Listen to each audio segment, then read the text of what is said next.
2024. This is Weifeng from UW Madison. I'm a microsurgery educator. I teach the fellow resident microsurgery in the lab. And today we have an excellent student, Alison. Hi, I'm Alison. I'm one of the second-year plastic surgery residents at Wisconsin. I'm here today to learn some micro with Weifeng. Very exciting. This, I think, is my fourth practice session. So it looks like we will be working on the chicken thigh model today. And I actually got to practice micro for the first time in the operating room yesterday. Where I got to try doing a nerve coaptation under loops. So I got to use Weifeng's excellent training techniques from the last few sessions. Yeah. So So the first time, how do you feel like that? What kind of surgery do you feeling you can use the technique you learned from the lab? And yeah, a lot of it was just feeling comfortable. I think I remember still the first session coming here that I didn't even really know how to hold the micro instruments correctly. I was very nervous. I was gripping them so tightly. I remember even telling you that my hands were sore and I was breaking the sutures all the time. And even just after a few sessions with you, I feel so much more comfortable handling the instruments and actually tying the knots and holding the vessels and the nerves without damaging anything. So I think it helped a lot with just my level of comfortability in the operating room, getting to do this before actually on like a real life patient. Yeah. So how is the teacher's feedback while they watch you doing the micro? Doing the nerve coaptation? His feedback was a little bit more stressful than your feedback. But he did have some similar feedback. I found I was still making some of the mistakes I'd made previously just because it had been a few months since I had worked with you. And then when he corrected me on those things, I was like, gosh, Weifeng literally told me about this, and I know this, and it was all things that you have already previously told me. So it was good repetition. Yeah, that's good. Yeah, sometimes you forgot, and then after you practice, and then you pick it up. Pick it up is not you learn it from the beginning. Is your brain, you decoding it from your brain, and then the second time when you're decoding it is you take it from, and the memory will move to the long-term memory. That's good. That's the process of learning. So I always kind of tell you guys, like, don't worry about forgetting things. That's the process of learning. Definitely. Yeah, very cool. So I'm very excited to have some opportunity and doing real micro in OR. Okay, now we can get started. This one.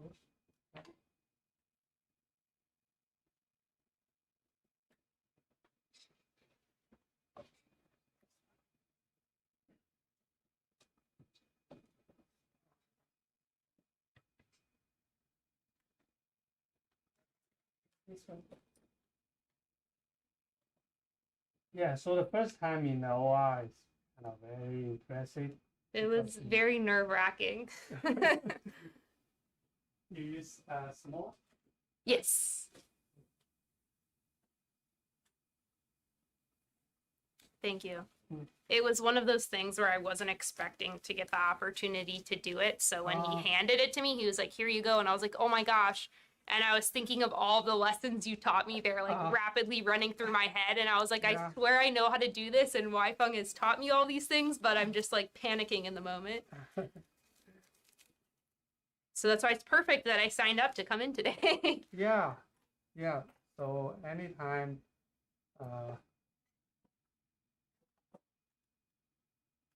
after a few training, and then you won't forget it. It's kind of like the riding bicycle. In a certain level, you won't forget how to do it. First one.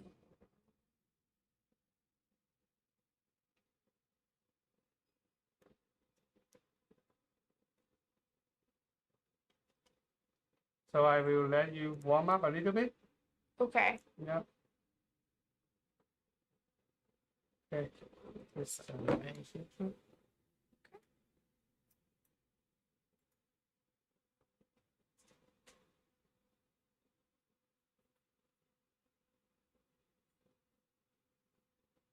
Thank you.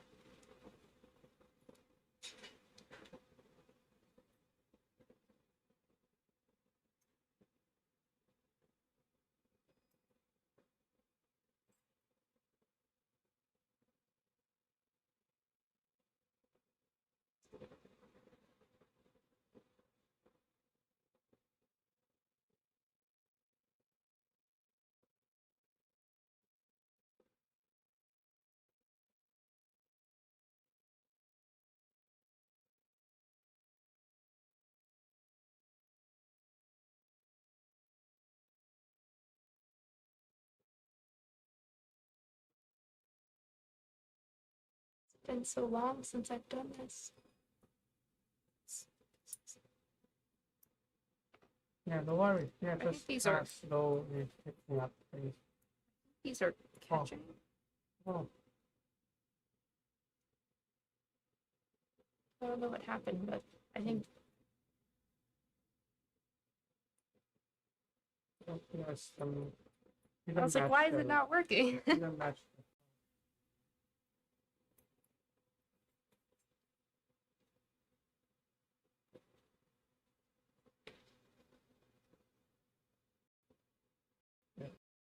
Now we want Alison warm up a little bit by just tying knots.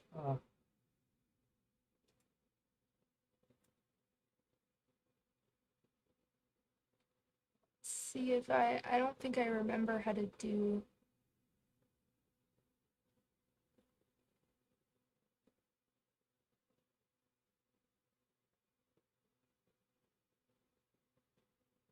Yeah, so this is a basic method we use in training.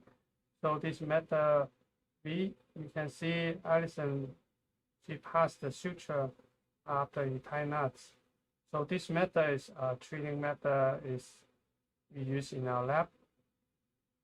So by doing this, the advantage is we switch hands to tie knots. So we can train both of our left hand and right hand to be able to tie knots. And the second advantage is by this method, you don't need to think how to cross the suture across the instrument. So I did that one you wrong. can do it without thinking. Yeah, use the instrument tip to catch the suture. Yeah, I keep forgetting how to the one-handed or the airborne. Oh. I can't remember it.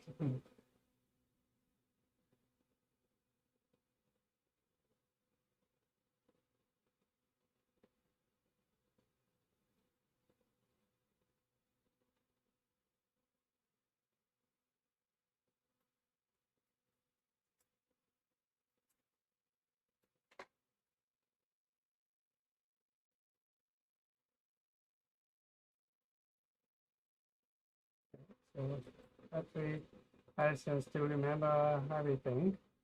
So now what we want to do is let me demonstrate the airborne. So and how Alison remember. So when we take the suture out, we want to use our, because now the suture is on the left side, so we want to use our left hand to go to the left instead of use our right hand go to the left. So go to the left. The second remember thing is bring it back to in front of you. And starting with tie knots.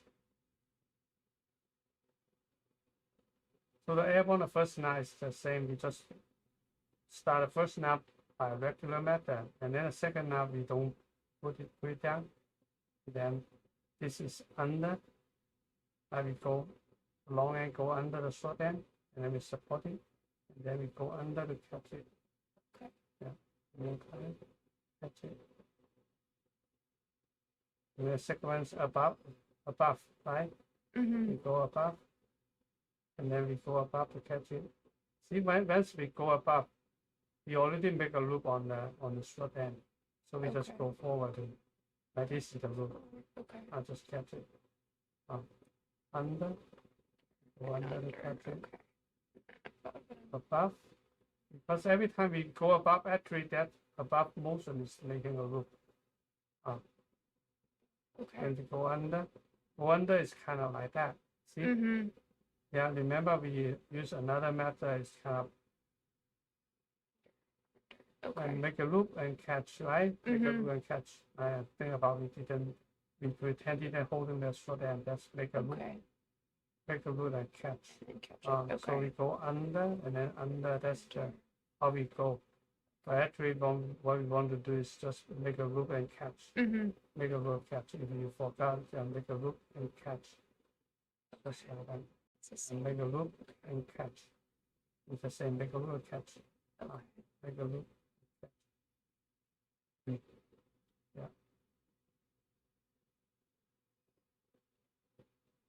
Okay.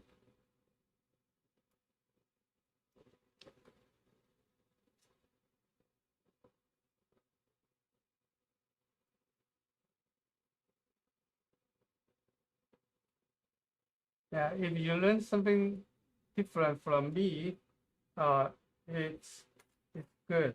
I would like you to kind of tell me and share what the other teachers' technique they are using. He definitely didn't do the airborne when we did it.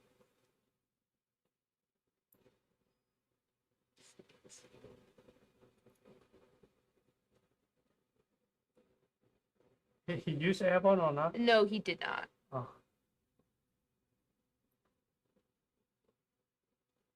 I think next time in the ASRM, I may set up a table and just teach airborne. Yeah. ASRM. I think you should. Have you been to ASRM meeting? I have not. Maybe the PSTM.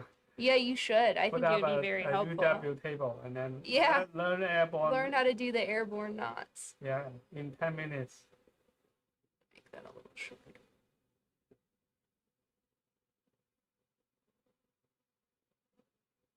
Okay. So it's the same thing as you're going like this, but you're holding this, and then this is. Yeah. So over. Under that, under, and then go under. Okay. Yeah. Okay, it's gonna take me a little while to get the hand movements back. Yeah, that's fine. And then this is above. Yeah. When you go above, try again. When you go above, you touch. Remember one of the tips. You use the needle holder to touch the suture. Oh, that's right. That's right. So let me grab the end. So you go over, and then you push it down, and then you go like this. Yeah. Okay. Yeah. And then this when you push it up. Yeah. Use the needle holder to support the suture when you go under. When you go above, you press it down. And then you press it. Oh. Yeah, just control it. Don't really need to press it down to the tissue. Yeah. Now I see Alison pick up the method. Now I always can see that it's you picking it up again is much faster than you learn it. It is. I remember the first time we did it, I just didn't get it. Like for like 2 hours, I was like, "What's happening?" Yeah, and now I'm like, "Oh, my brain does remember it." Yeah, after the dinner and then forgot everything. Yeah. But actually, there's something happened in your brain. In your brain, you still remember. Yeah, it's kind of crazy. Yeah. Yeah. Yesterday I talked to the swimming coach in Middleton High School, and he told me the same thing. I said, what do you see in the training? He said at the beginning they need a lot of reminder how to use their hand and how to kick their leg. Slowly they kind of they remember, and then after that, after a while, they don't even need to remember. They just do it, like the microsurgery. Yeah. At the beginning, we need a lot of reminder how holding this shoulder, go to this direction, and then slowly you remember it. I don't need to remind you, and slowly you don't even need to think. You just do it, right? Yeah. So it's crazy how the brain is an amazing thing.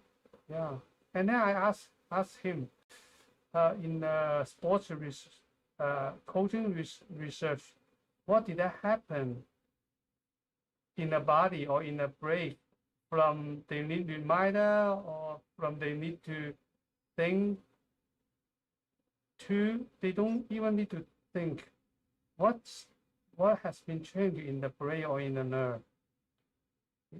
He said, why not you set up a study like that? They said they have no idea. That's already beyond their knowledge of training.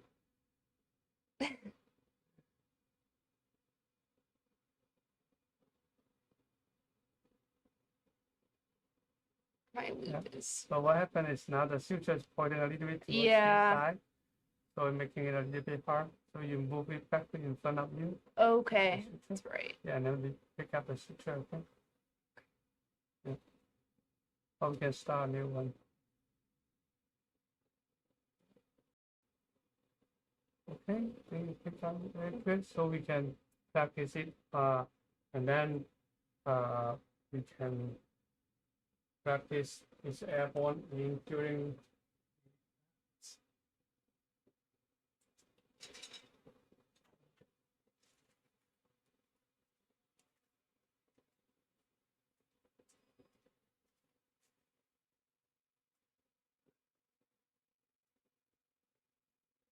Here's one very important step before we go to really stitching on a vessel. Okay. Is how we using the needle during the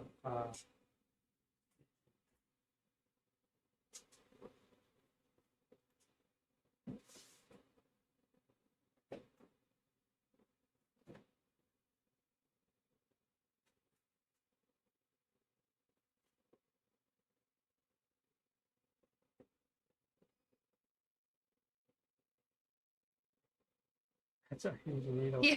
For the Looks like a harpoon. Here's the. Or Achilles tendon. Yeah.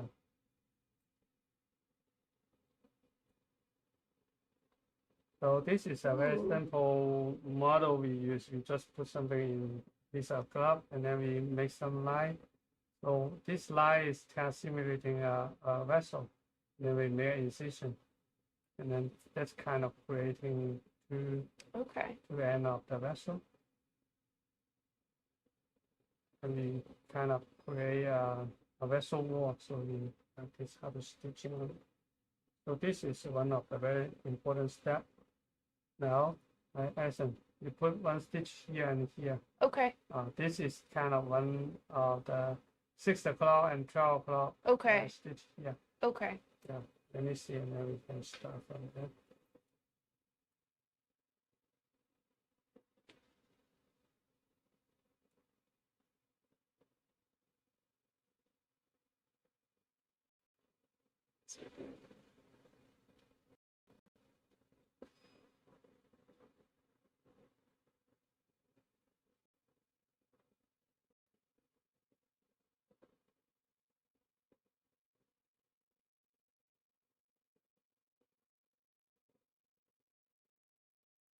Do you recommend doing it in one bite or two? Yeah, one bite is good. Yeah, because there's no much tension. It depends on the situation. Like if there's a gap, and then what happens is we want to avoid. That's a little overlapped right there.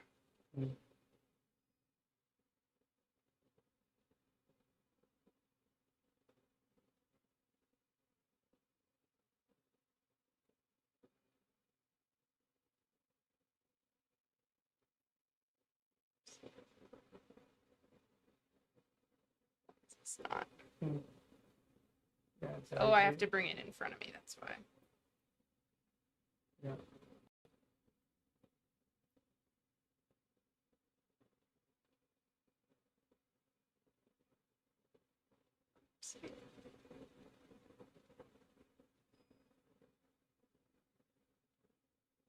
Yeah, nice.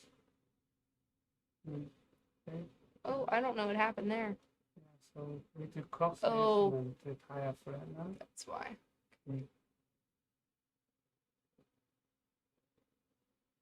And then I'm trying to do the.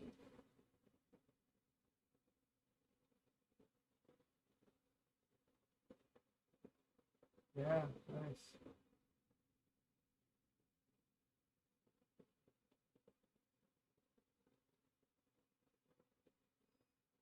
Yeah, very good. That's a very good square knot. So here I need to tell you some tips so you can improve. Like we do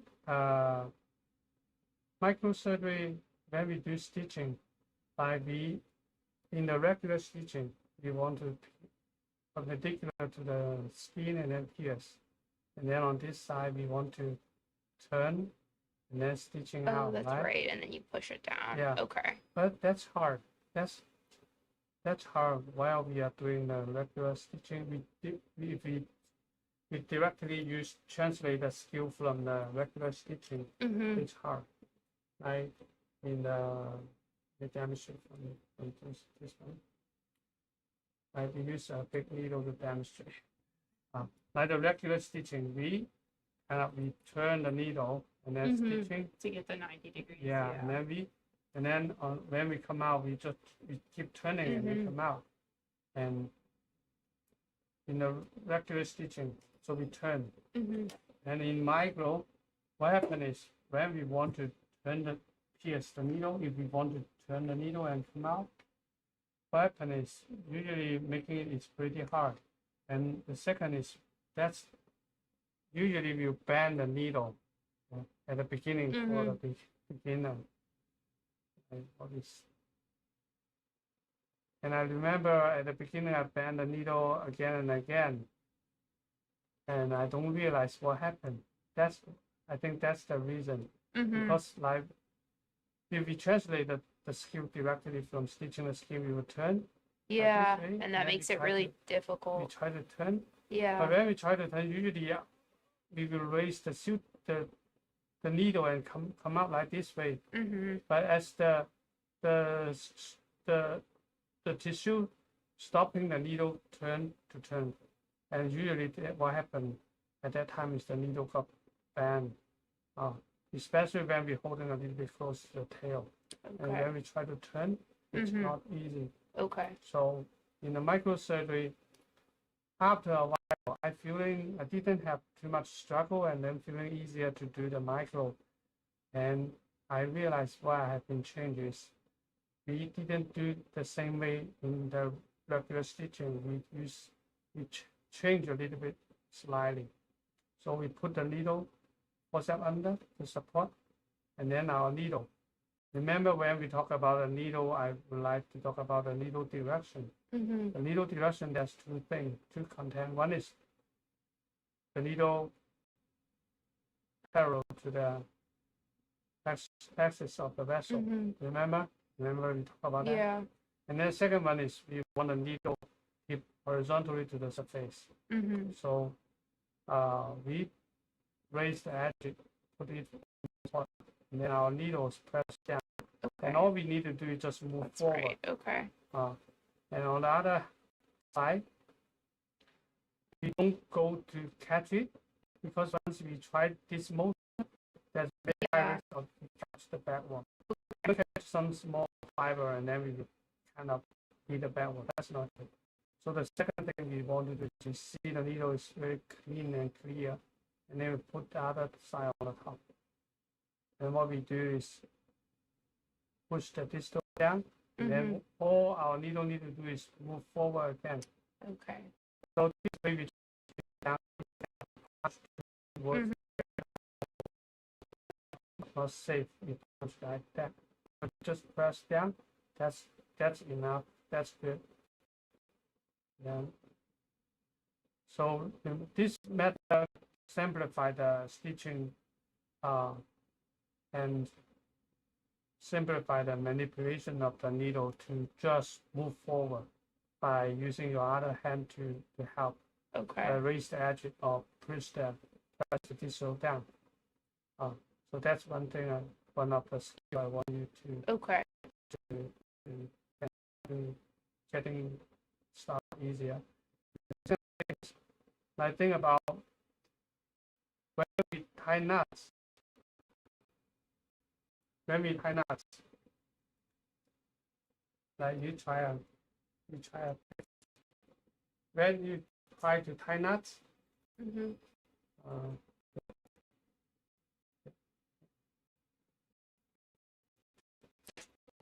Just yeah, just the stitching. So now it's coming out. and Now then, I want you to hand tie it up. Show me how you would like to hand tie it up. I'm doing it.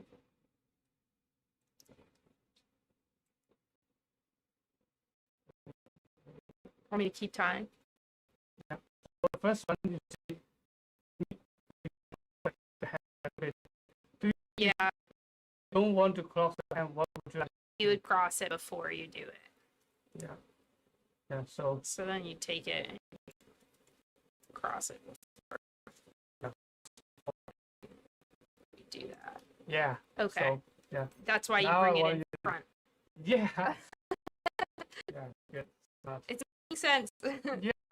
But it's just, yeah, it's something you don't realize when you're doing it, and then you Yeah. show us these things, and it's like, oh my gosh, that makes it so much easier. Yeah. Why am I struggling so hard? Yeah. So in the surgery, like we in the school, we learn to tie knots. We just take the needle out and just. Yeah, and then yeah. But in the OR, the professor, you see them, they don't do that like that.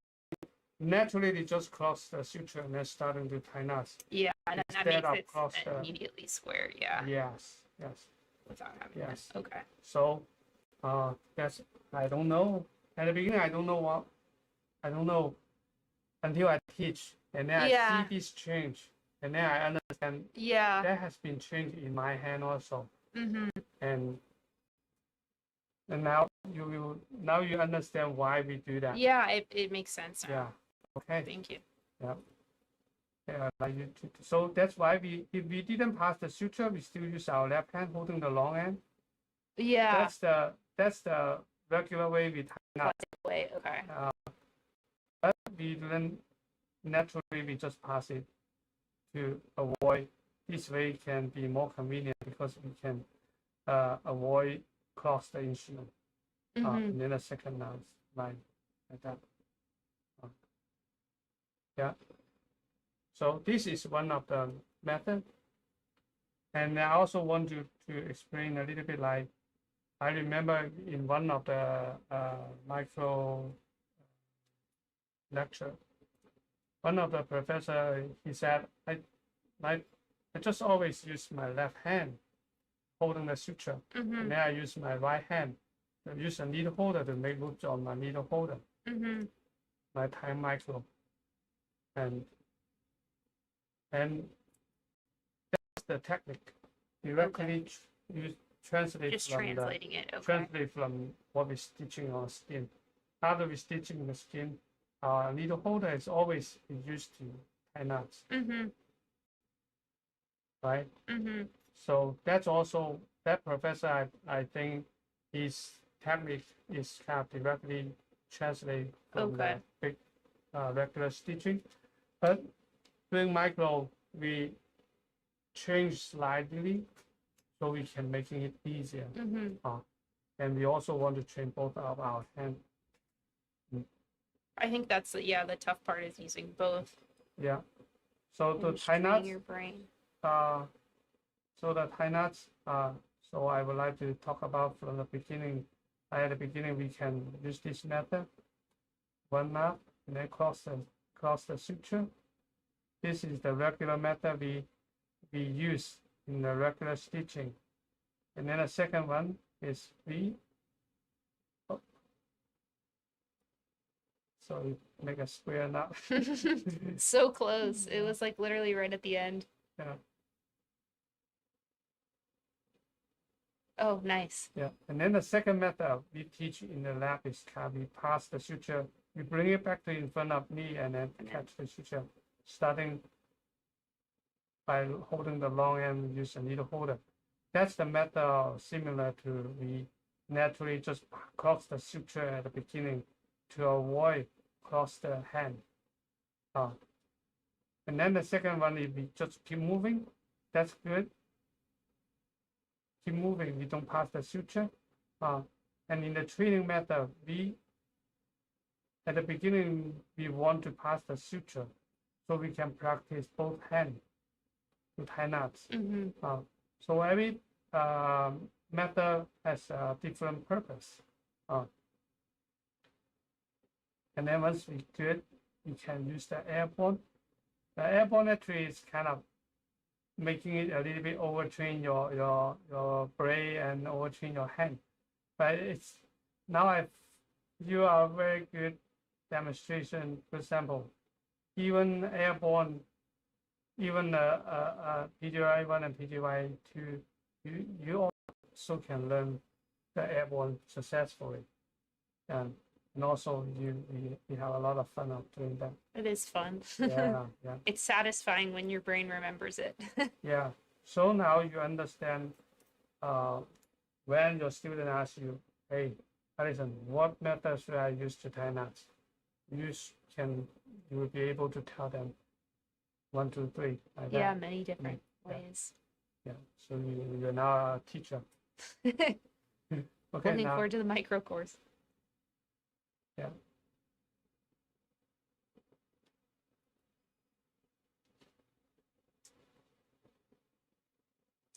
Now we'll keep going. So if you are in our channel now, you can leave some message to us so we can answer your question.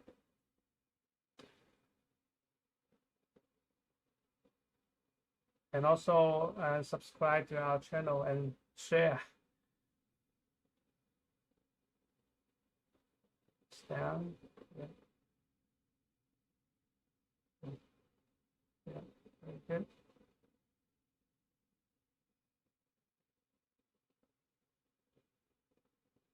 So if your student want to learn micro, or your colleagues want to learn micro, if you are a resident, you want to know more micro, subscribe to the channel. We have a Facebook group.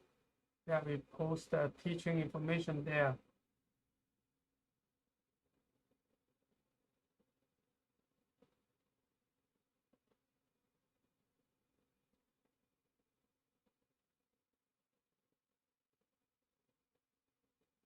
I almost feel like sometimes it's harder if I think too much about it. If that makes sense. Like I kind of just have to like almost like a little bit of muscle memory. Where it's like if I focus too much on like, wait, which direction am I supposed to go? Or like if I focus on too much on like which instrument I'm supposed to be using, then my brain like panics and then I do the wrong thing. Yeah, that's always true. Our brains don't kind of when we don't know, and then you're feeling frustrated.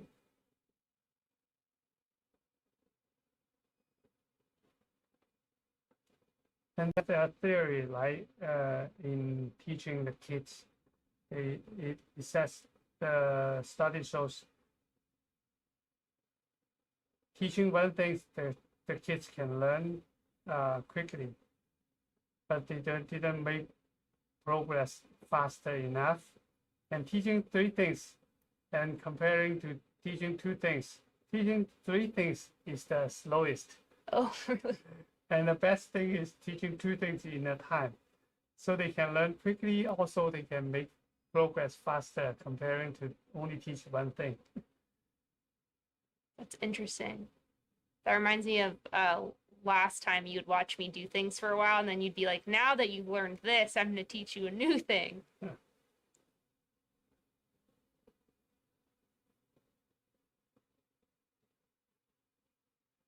Yeah, yes, that's right.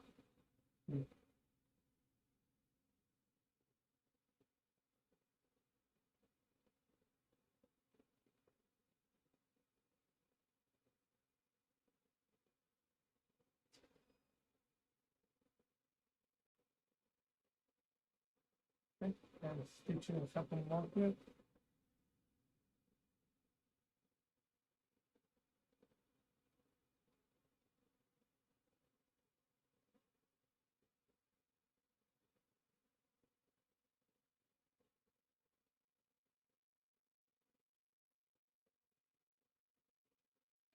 And in September 25 and 26, 25th and 26th, we will have our UW, the 10th annual micro course. Yeah, I think we will also live stream, possibly like a lecture on our YouTube.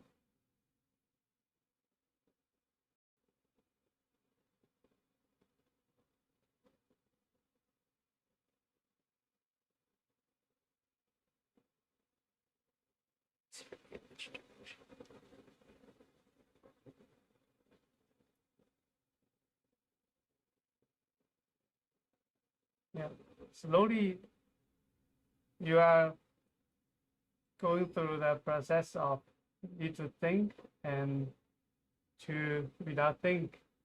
You don't need to think. Slowly but surely. Yeah. It feels like I've come a long way from when I literally could not get the airborne knots to save my life. You had showed me like 100 times and my brain just was like, nope. And Katie was like, next time you'll get it. Yeah. You'll be surprised. She was like, your brain will just remember it all of a sudden.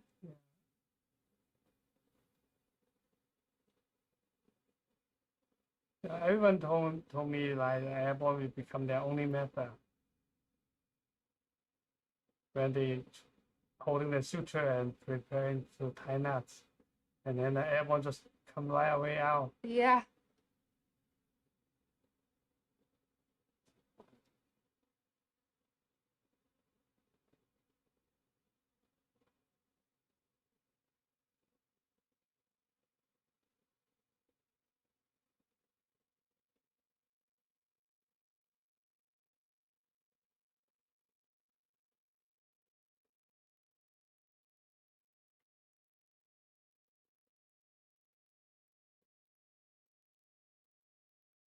Hey, relationship.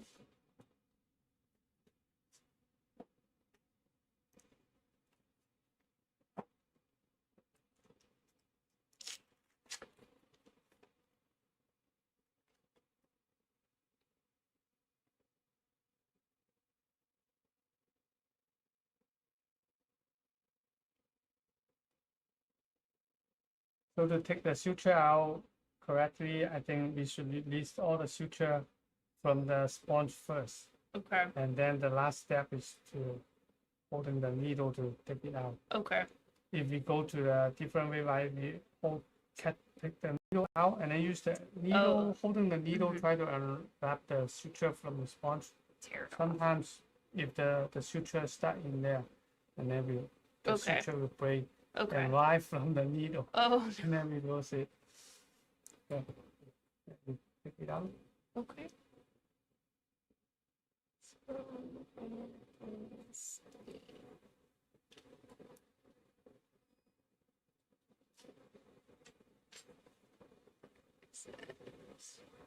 I just want to make sure I don't get it stuck in anything.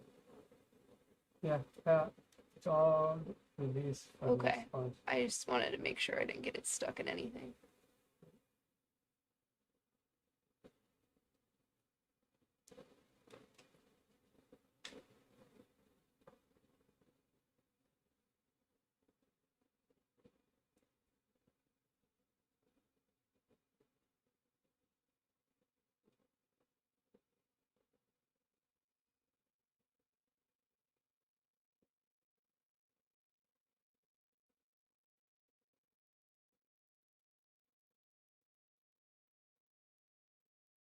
Yeah, nice. Yeah, that's a good way to stable the hand.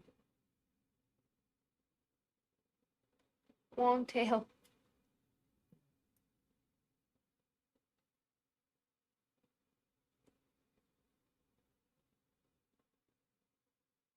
For me, I feel that a 10 centimeter is more comfortable.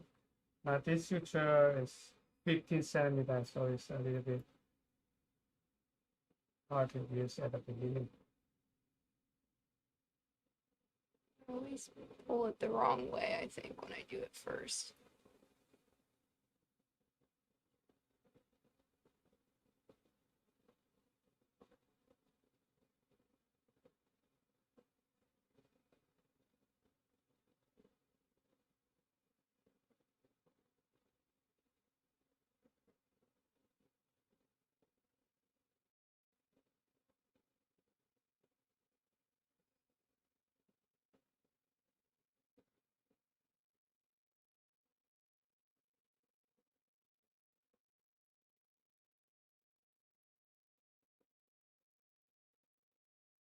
If you're watching the micro teaching, yeah.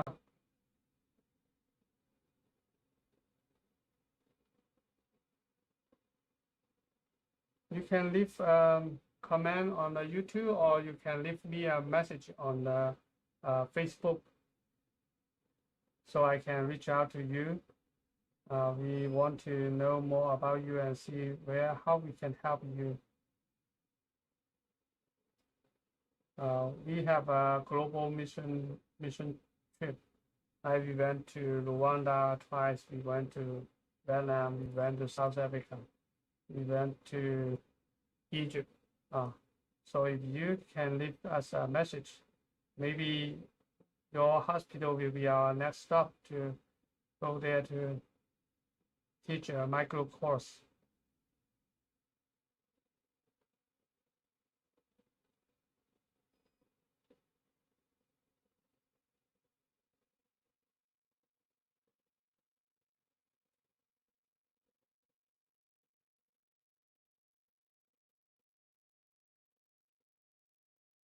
Okay, here, this is a classic method.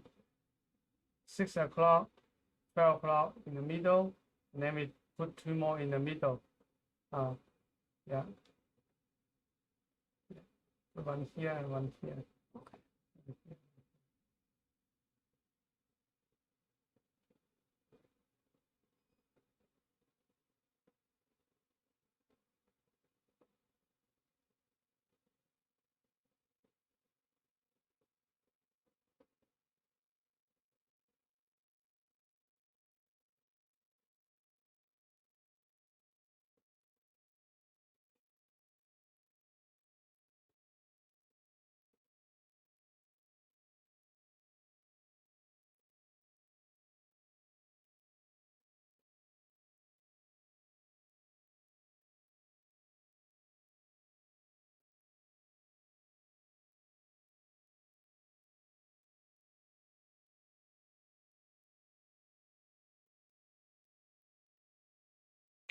This way, this way.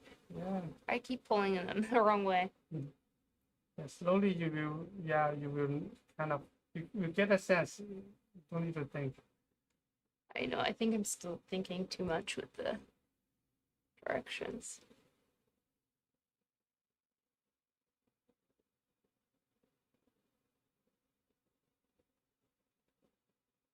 And then right here.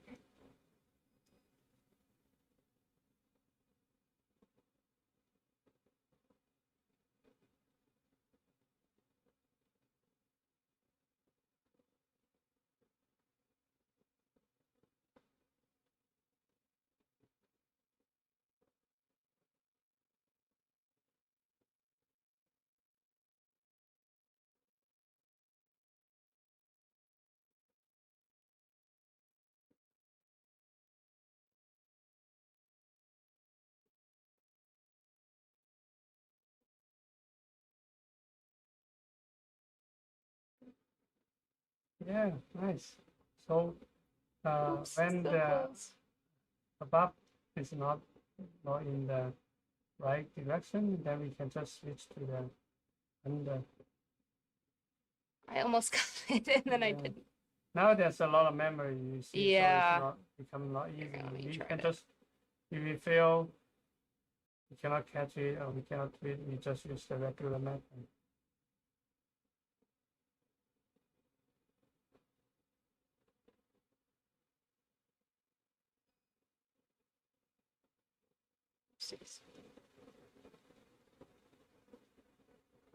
Too much memory. Okay.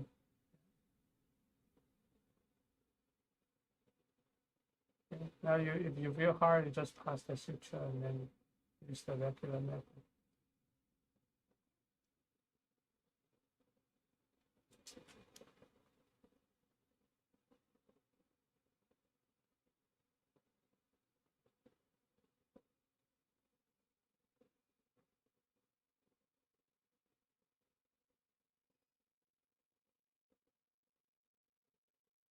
There we go. That took too long. Yep. Okay, now we can move to, so That's the method you can use on every stitch. This method even very helpful in a simple microsurgery.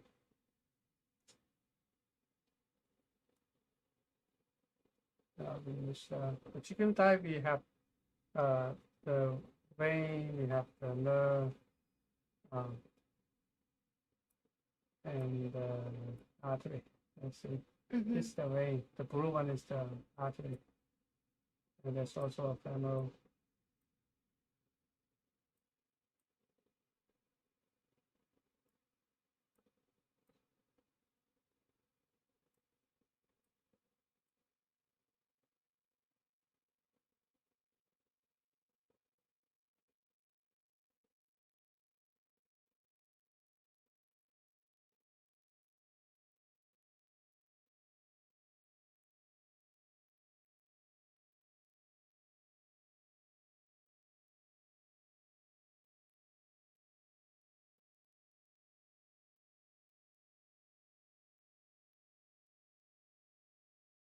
So for the vessel, to dissect the vessel out, we follow the sequence is top side. So we open the top first, and then we go to both sides. To open the top, we cannot cut out, open up the window. So here's the nerve.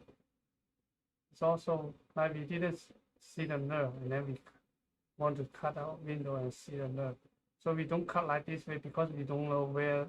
How deep is the nerve? So we cut like this way. So until we see the nerve, we see the nerve. Doing the vessel is also the same. And then we do dissection. We push away, push a little bit further. Like we push so far, but we cut a little bit less than what we dissection. That's a safety way. Okay. We push a little bit more. But we don't cut as far as we dissect. So for this smaller structure, spread, if we don't use spread, by spreading it, we will lower the risk of damage them. Because sometimes some small vessel, if you spread, that stretch force, sometimes it will damage the vessel.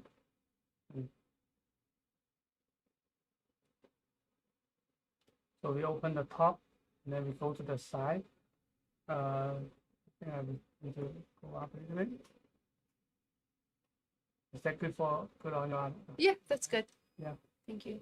And then go to the side. We can holding the vessel and then push this one away. Okay. Or we can holding the tissue very close to the vessel. Then we push it away. Push it. Okay. Yeah. And push it just gently.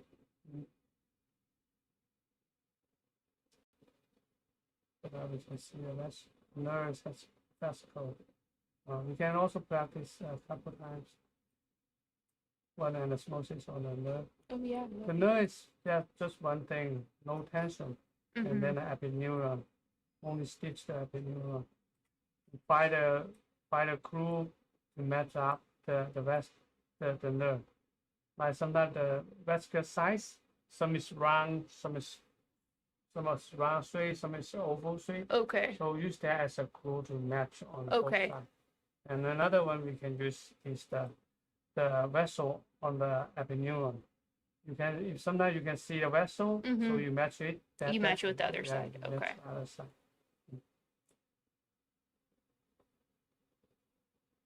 So we don't use the vein this time. We just cut it. Don't do that. Vein. Just cut the veins, I see.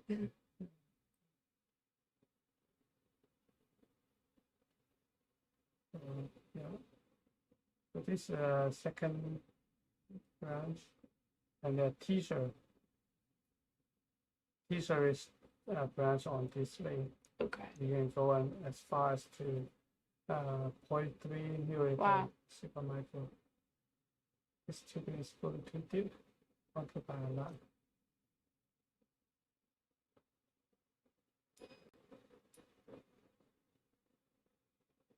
Okay.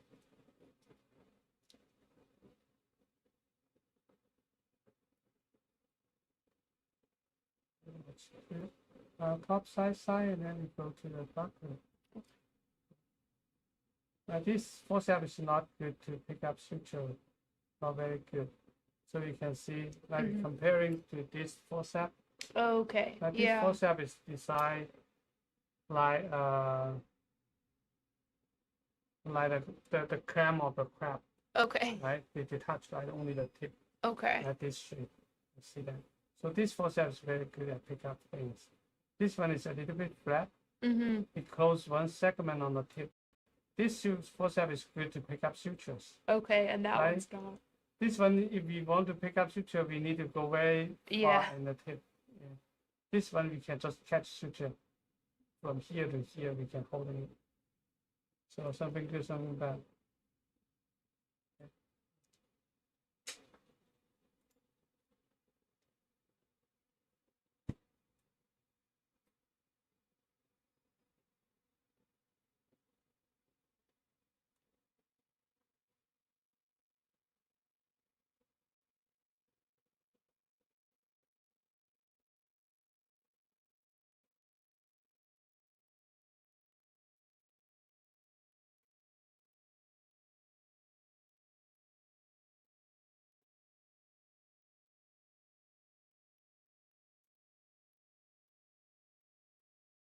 So the vessel to avoid kinking is very important. Oh, let's do some. So now it's going to the bottom. So here's small vessel.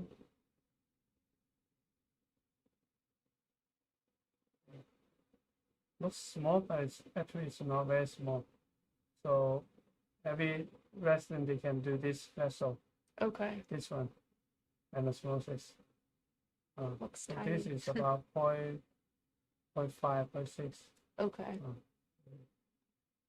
You will be able to do this one. One day.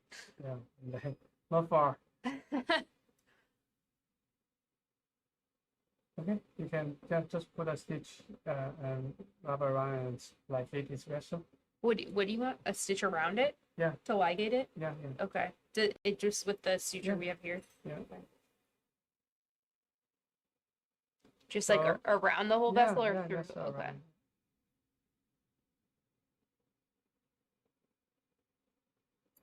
Now you guys see this model is our blue blood chicken thigh model. It's very simple to use and then very convenient.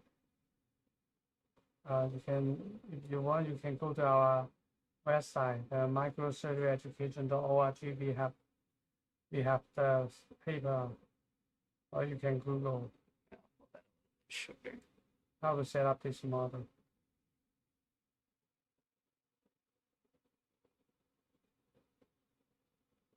This model is good to you learn different size of vessel and all the technique, and it's very convenient comparing to use rats. Since we use this one, we never need to go back to use rats because they are very good practice on this one, and then they get a very good practice in the OR.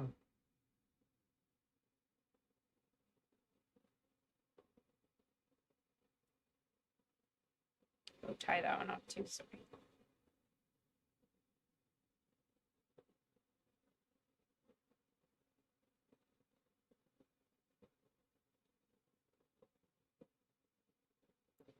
Oops.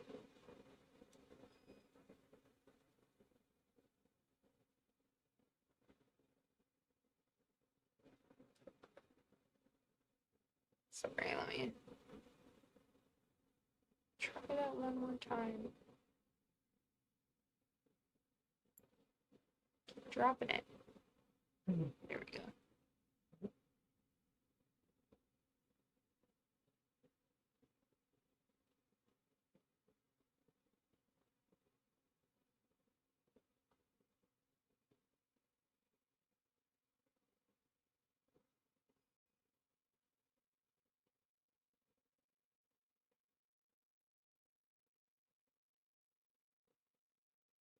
Down a little bit more. A little bit more. Yeah. Yeah, you can pull and feel the strength Yeah. of the suture. Yeah, that's the right There we way. go. Yeah.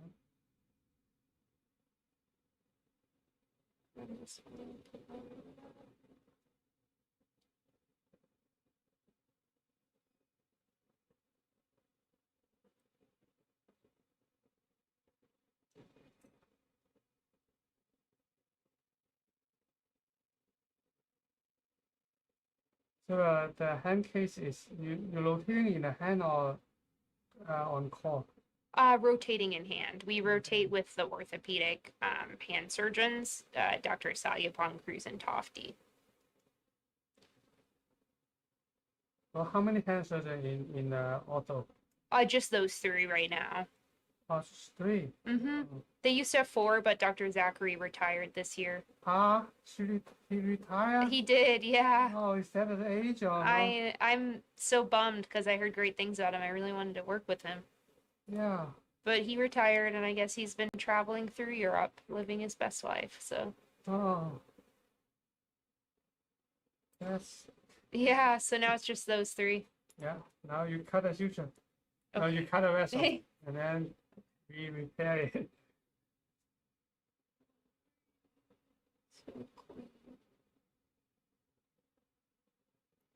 Yeah, nice. Okay, now for the vessel, prepare the vessel. One thing is, first thing we want to do is we need to check the vessel if it's healthy. So firstly, we want to see if the lumen is clean, like there's no any blood clot in there. We need to raise and remove it. That's satisfying. Yeah. And we want to observe the intima. Intima should be clean and wide and shiny. I remember one case I see there's a red spot there, and I thought that's okay. I don't have enough experience at that time yet, and then I just keep doing osmosis. But soon after, I just opened a vessel. It clogged within just half hour. Oh no! Before we finished the vein, and then I realized that red spot actually is not something good. Okay. It's because like the bruise of the skin. Oh, it's bad. So bad vessel wall essentially. So since then I realized anything like not looking just dry and white, that's not good. Well, I guess it's better that it happened while you were in the OR still versus outside in PACU or something. Yeah. So that's a lesson I learned from real practice. So only like this one you can see, although it's blue, you can see it's clean. No any other texture. How clean do you get it from the adventitia? Like how much do you leave? Yeah, so the adventitia, nothing about if we want to remove the adventitia is to prevent it get into the lumen. So any like fluffy thing we can pull out of the vessel wall edging. That's the thing we want to remove. And we only want to, and the second one, we don't want the adventitia get pulled through the needle hole while we're pulling the suture. Okay, so that makes sense. We want to remove kind of 2-3 millimeters. That's it. Okay. Yeah. So now you use 2 forceps. 2 forceps. Okay. Yeah, 2 forceps. Should I grab 2 of these? And then we use a 3 spot. We're holding 3 spots like a triangle. Okay. Yeah. Holding close to the edge. Yeah. And this hand goes here. Now we're holding a triangle. Now. Oh, and that's how you. Okay. Yeah. Again, I can. Now if we just like if we didn't push, we just cut. We feel it's hard to cut. I don't have any space to cut. So the first one we want to do is we want to push a little bit. Oh, okay. Don't need to like we doing the dissection like that. Yeah, you're just pushing and it kind of comes off. Yeah. It already looks like it's coming up here too. Yeah. And then the second thing is when we cut the adventitia, don't cutting like like this way. You want to cut away. Okay. You want to hold the needle tip away. Okay. If you So cut you like don't this damage way, it. what happens is sometimes we cut the adventitia, but the scissor tip cut into the vessel wall. Okay. And that's a real lesson. That's a real lesson I learned. Oh no. Yeah, I cut the adventitia and then I cut into the vessel. And then I have to remove the one segment. Sometimes one millimeter is very valuable. Yeah, like here it's good. So we like every time turn the tip away from there. Okay. Especially when you are the Western, turning it away so you can demonstrate you have that in your concerning of that. Okay. Okay, now go to this side. Yeah, another method is like you can see they put the forceps in the. Yeah, I've seen them do that before. And then you're holding this one, and then I cut like this. Okay. But I don't, if not necessary, I would never want to put anything inside the lumen. Okay. Because there's only a few layers of cells. Anything in the lumen, there will be a risk of damage to the adventitia or the epineural. The intima. Okay. The endothelium. Because the intima, the intact intima is the last barrier, the best barrier of preventing the thrombosis. So I don't want to put anything, if not necessary, into the lumen. Okay. Okay, now it's good. I see we can cut a little bit. Yeah, so that's it. Okay. If I have to do it by myself, I would like to do it like this way, like I hold it. And you kind of just like push it down and then push cut it it down, away. use Okay. it as a stop and then cut Okay. this way. This is the method I do it. Okay. I don't have an assistant. Okay. I haven't used micro instruments in a while. My hands are cramping. So you need to learn to relax. I know. I asked that question. Yeah. In one IMC webinar, I said, my hand starting to develop pain on the thumb. And they said, you need to relax. It's hard. You don't use that joint, and then you relax it. Yeah. I think I'm just like, I don't know. I just. It's hard. It's hard. I know I need to relax, but. Yeah. I'm anxious. Yeah, I want to do well. Yeah, so like at least we should relax our shoulder and elbow. Yeah. Yeah, that's what Dr. Poor always says, to relax all the way down your arms. Yeah. So you want to do the 12 and 6 o'clock. 12 and 6 o'clock. Okay, and then you go in through the middle. So now we want to talk about the method. The method of doing micro is we. Yeah.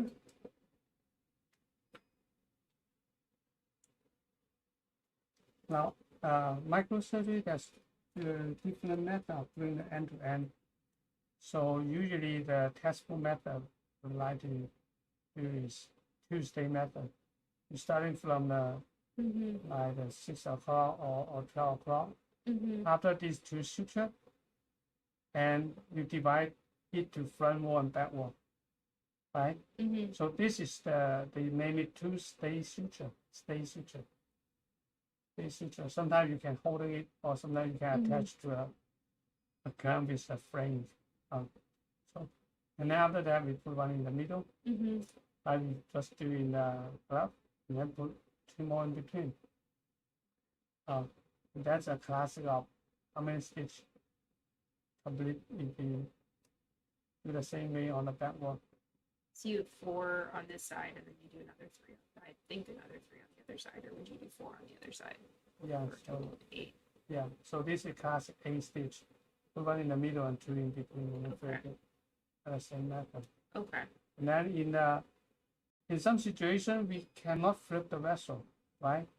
Like for example, here's a big branch holding it. You cannot flip it. Or if there's too much tension, we don't have enough length to flip it. And then we have to do the back wall first. because Okay. you cannot flip it. So backward first, there's two methods. One is we starting from here, in your side, or in my side. Think about in my side. Okay. On your side, is starting from here, away Okay. from you, and then go all the way to the top. Oh, Here, okay. here, that finishes the backward. And this one is the corner, And then you and come then around to the and front. then go Okay. around from front. And Dr. Siever, he has a special method. Of course he While does. we talk about that, he said, I starting from the middle of the backward. Okay. So all the nut is outside the lumen, it's not inside the Okay. lumen. And then I go two way up. So this is one way up method, because we went all the way up. So Dr. Siever, he start from middle and then go to one on each side. So I think his method is two way up. Or Dr. Siever's method. Two way up. So 95% of the chance we can just use like this that one. simple Yeah. method, and we should use the simple method because the microsurgery is hard. If we can do it by simple method, just use the simple method to get a job done. Don't need to go to the hard method. Okay. But when the situation is there, we know we have this method, we can do it without flip the vessel.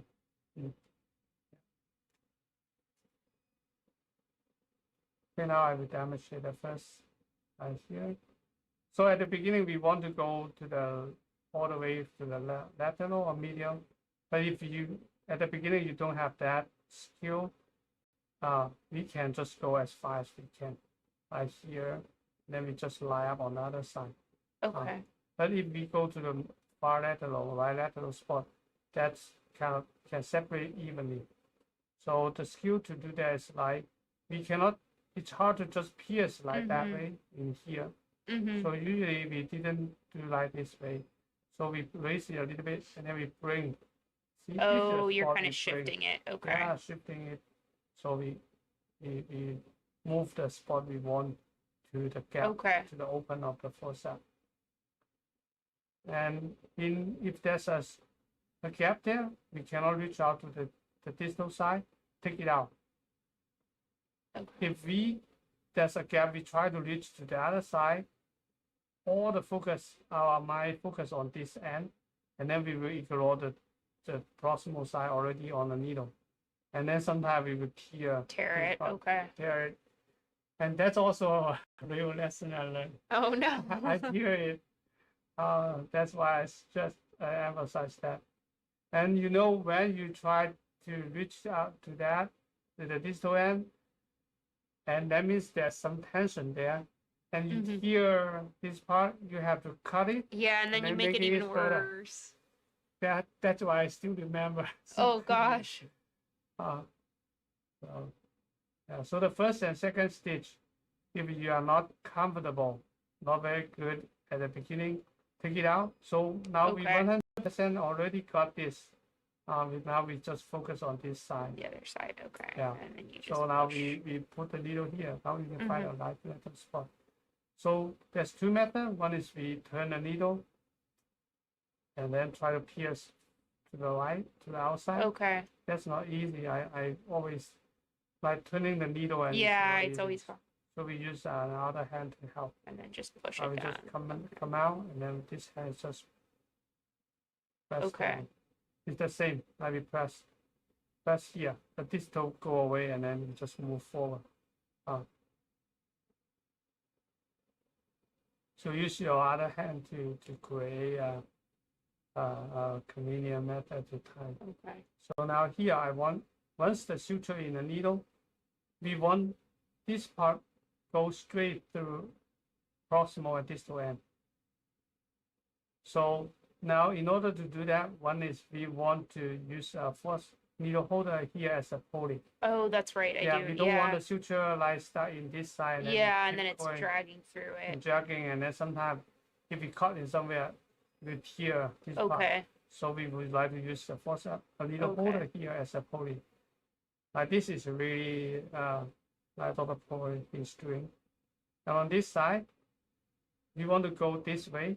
instead of go this way. Okay, so you don't tear Yeah, it. if you go this way, once also like if the tail got cut in somewhere, right, then we would probably will kind of cause some damage or enlarge the hole, needle hole there. So we go this side, go to the left, make sure this part is go straight through, and then we go to in front of me.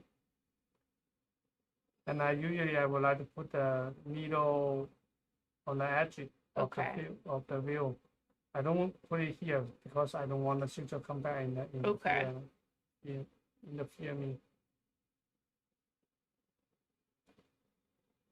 Before I tie it down, I not just tie it down because sometimes if I just tie that, one end may go under the other side. Okay. So I would like to raise a little bit. Okay. So raise by this force of the suture, it makes them match and even better. Even. So because think about the vessel here, and then pulling it, they match instead of go under. Okay. And let's rematch and then even. Okay.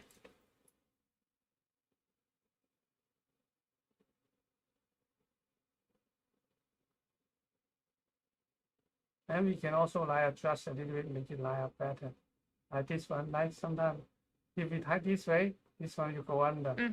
So we will like raise a little Shift bit. it. So, okay. Yeah.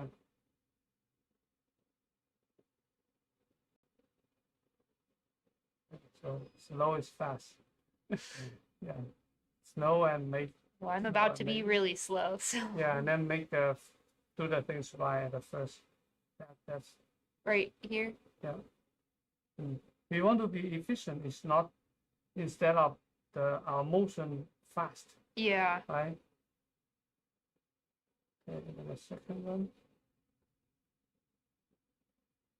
Like the suture, you don't want it like this way. You just move your hand out and then you come back. And come back. The suture will stay on the other side.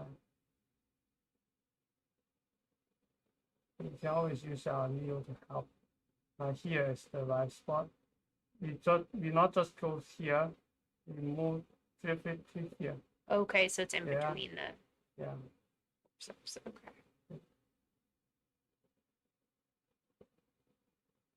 And you can pull it a little bit.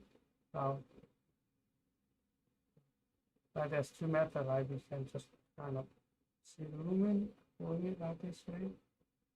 And then we can push it a little bit. So that's always the same idea. We create a difference. So then we can push it, or we can go up. Like we use, if we take this one out, we have more freedom like this one. And then you can see my needle is pointing straight. I don't need to point it up because if we point it up, then it's the needle is always come out from the top. It's hard to adjust it. So I'm pointing straight. So I've been pulling it a little bit. I can come up to the ears.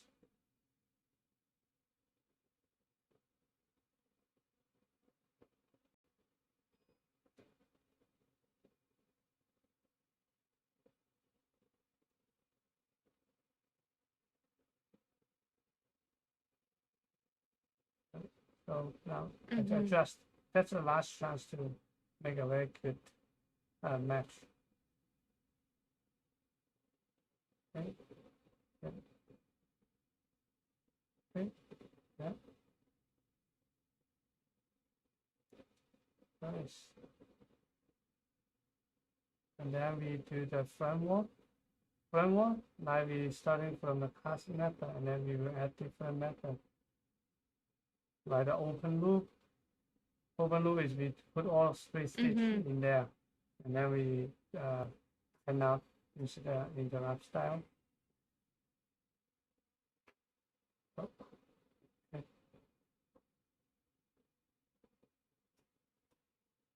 Are you in good focus on the top? Yeah. Now this is how I use the needle to help. See, the needle is also another tool. I raise the edge. Then I press down, just move forward. Now I see my needle very clear. And then I just put the other side on the tip. And then you just push down. Okay, I press down, move forward. So we can see the needle. Now I would like to say it again, is like the needle direction. Like we're holding the needle parallel to the axis of the vessel. So all we need to do is just move forward. We don't need to adjust anymore. Axis is you teaching me. Oh no.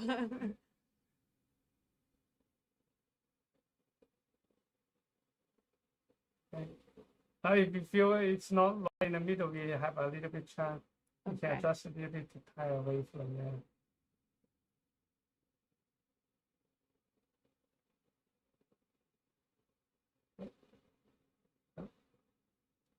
Yeah. Oh, keep on. So like this one, also we could cut. The standards won't interfere our next stitch. So a little shorter. Yeah. So we expect we will put one stitch here. So this one will cut a little bit shorter. So we won't. Yeah. And if we expect we would like to use the net system to help, we can keep one end a little bit long and then cut it later. So in here, there's a method we want to teach is like here, if there's too small space, I cannot put the forceps into the lumen. We can use this method, like holding it 45 degrees up, and then we press it, press down, and just move forward. And then here we see the right spot, and then just come out. Okay. Okay. Right. Yeah. So actually, when we do this side, you can let go. Okay. Because when we let go, that means the front wall will drop on the needle tip, right? Mm.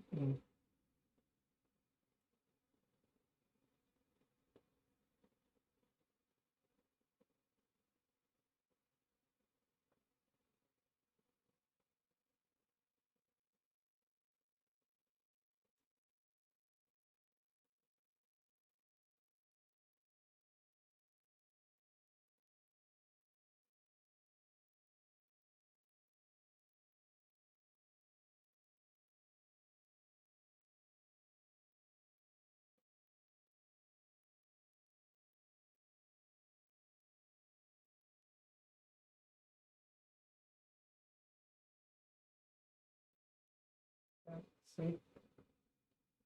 Okay, can let go? Okay. Yeah. If I raise it, the back wall will isolate it. Okay. From and there. then after that, you drop it. Yeah. If the space big enough, we still want to use our forceps. Okay. To put it there to provide support. But this method is also one of my very favorite method when we have to do a very small vessel. Now it's good. And we flip it. Okay. Now take a look. So it's good. So you're doing 3 on this side, 1 in the middle, and then 2 on either end? Yeah, yeah. Okay. Yeah.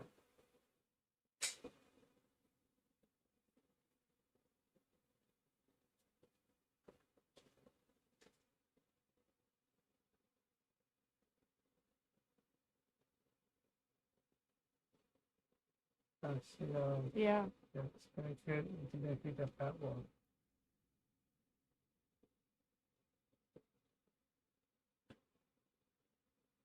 Now it's your turn to do this. Okay.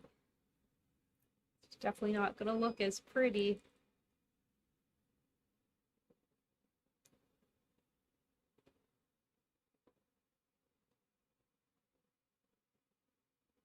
Well, it depends. Like this side looks like it's kind of slightly wider than the other side. So we can put 4 stitches there. 4 stitches, okay. 3. So how to do 4? So actually we didn't do 4, starting from the middle is not good, Yeah. right? So we can just add 1 in here, making it a little bit smaller. Okay, and then we can have divide it. Yeah, we can easily to kind of judge how to divide it to half.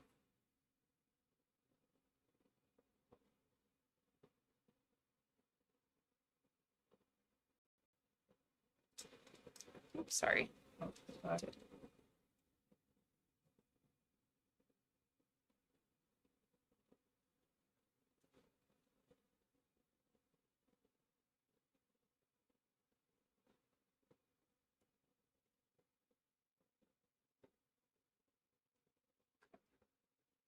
So we recently we start to use Zoom.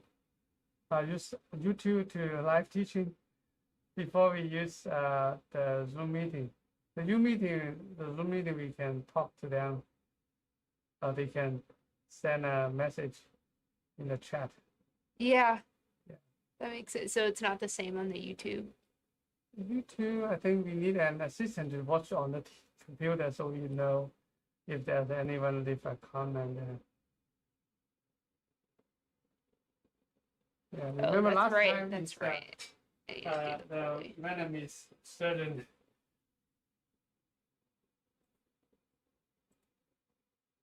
Yeah, yeah, I do remember that last time. That was super cool.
My bites are definitely uneven on that side.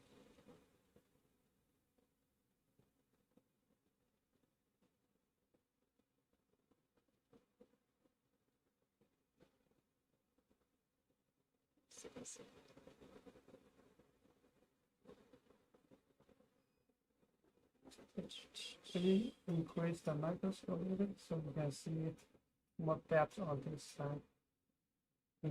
Are you, is that good on the side? Yeah, that's good. Yeah, because now more depth on the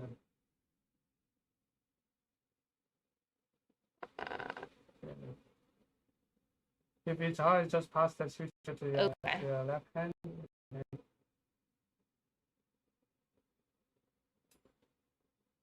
Just the basic one for this.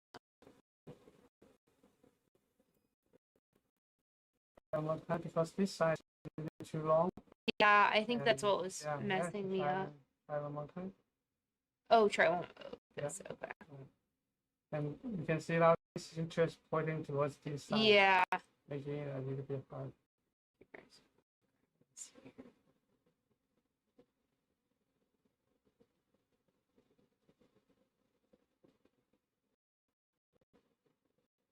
Yeah, also I remember 3.5 to 3. 3.5 to 3. Yeah. So the one, this two is very important. The long hands is 3.5 times of the and then 6. Okay.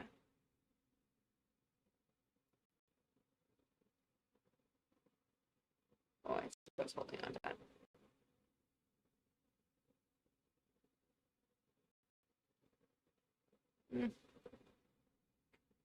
Yeah, just start Okay. a new one.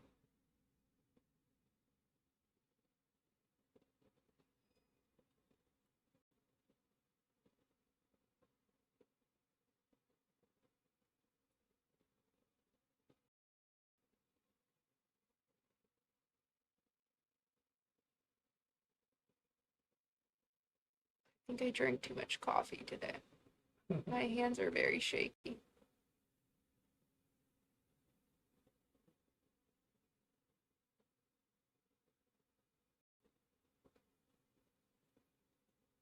Yeah, maybe after hungry also. Yeah. Hungry. Yeah, I didn't eat lunch, so that might explain it. Okay.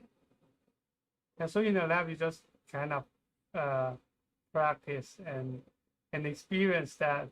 That's the experience. Now you're hungry or I know. I'm like, I don't know how you guys do this on caffeine and being hungry. Thank you.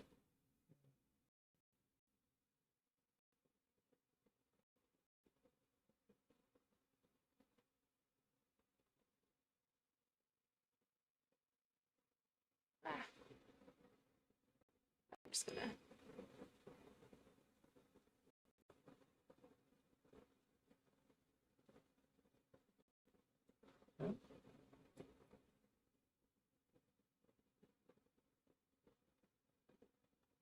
one here.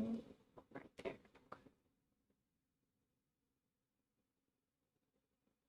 But sometimes if you cannot put two arms, you can put one arm. And then this method is very helpful also. So like this. Yeah. Like the second one, when the exit by, I can just let the leg go and then Okay. the vessel wall will just fall on the needle tip.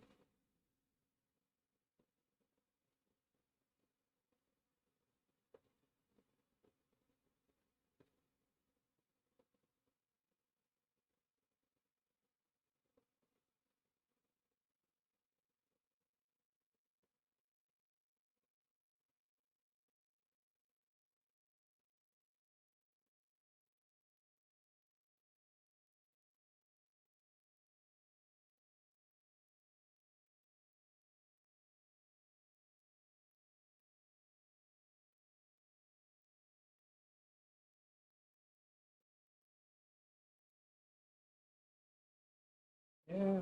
Very ugly, but my hands are shaking too much now. I think I need to eat a snack. You already did very good. Yeah. I feel like I'm not, but thank you. Yeah. You can pass it. Oh no.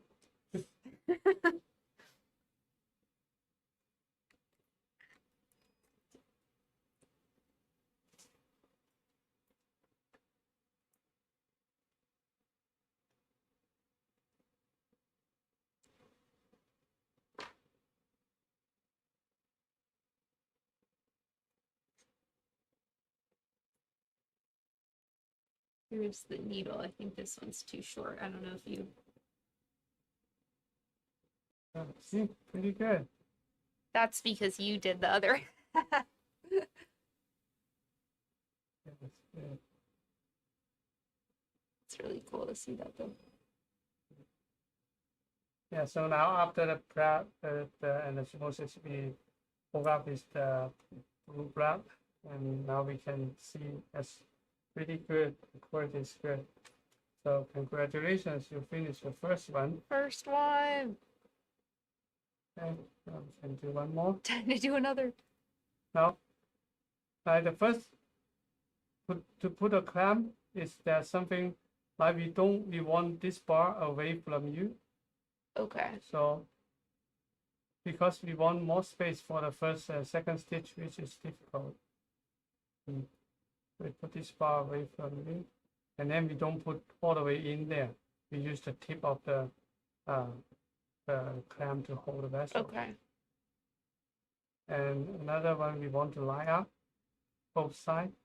Because we didn't line up, once we cut, if you miss, Okay. right? Okay, now it's your time to cut it.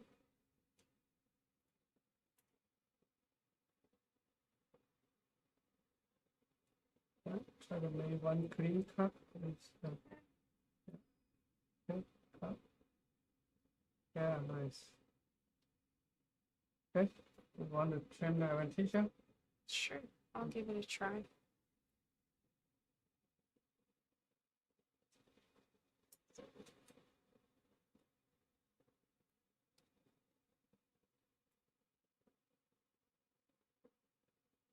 Catch the edge. Goes here. Oh, Yes, there. yes. Okay.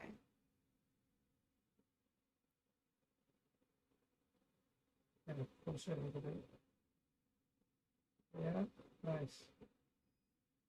Yeah, now you can see you have a very good t-shirt you can cut. Now I want you to cut easier. I will turn a little bit so that's to being an assistant is helping it the surgeon is easier to cut.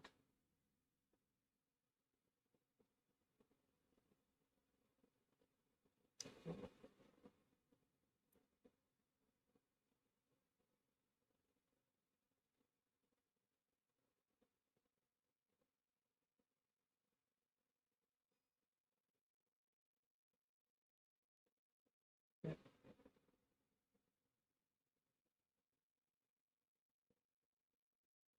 Pretty good. Yeah, that's pretty good. Open up it. I'll use it to kind of push it this way.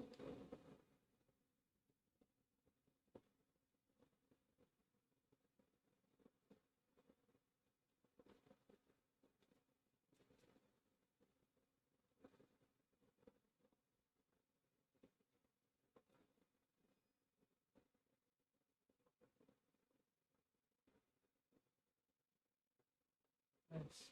Okay, yeah. So here's a branch. Okay. So, yeah. So pay attention to don't trim it off. Okay. If we trim it off, what happens? Not good. We got a hole in our vessel. There will be a hole in there, and then we have to fix it because we Yeah, more micro. cannot like it. And that's a lesson I learned, you know?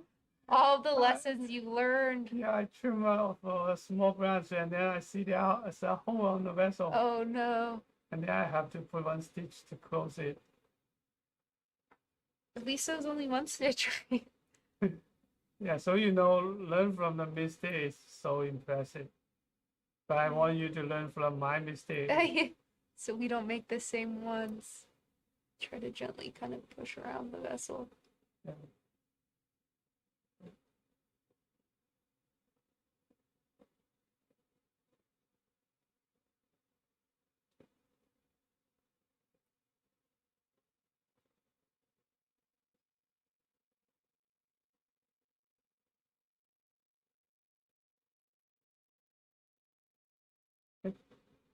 Yeah, let me cut a little bit on here.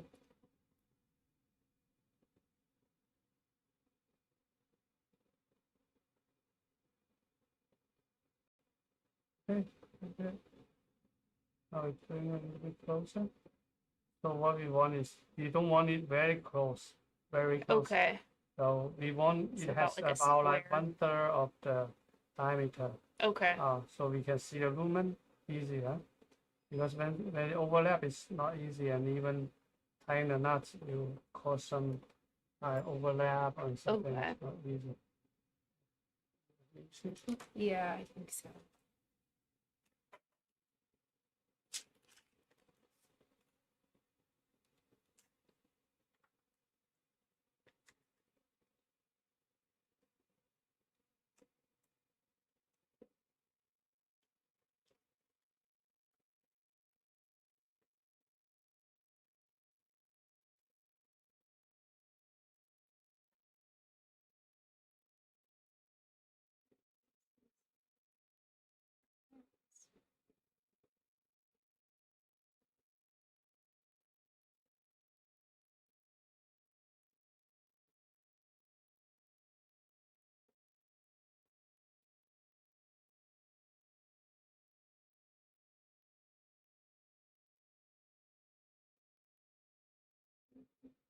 this one. Oh, yeah, I was like, I don't want to grab the scissors.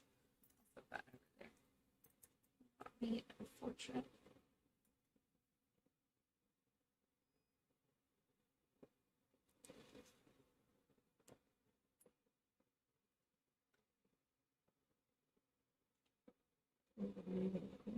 Oh, yeah, that's the one from the last. The tiny little guy that's left.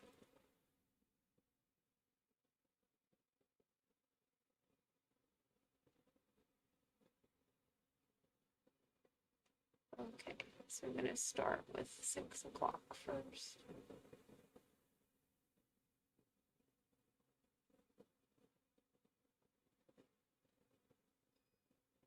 I don't know if that's. Okay, you can try one more time. Sorry, I think my hands are like extra shaky right now. Then you rest your hand on the table. Then try to rest your hand on the table. On the table instead of raising it high. Let me see if I can give you something to support. Oh, thank you.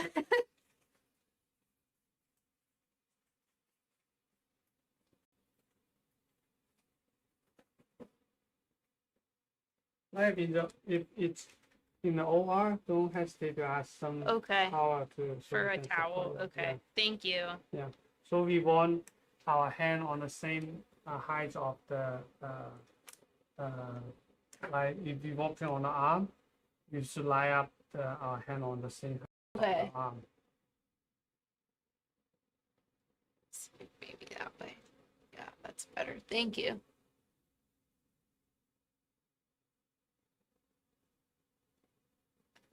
Yeah. Push it. Nice. Yeah. Take it out. No, I mean. Oh, yeah. take it out. Yeah. Get it first. Now. Okay. Now you don't need to worry about the entry by.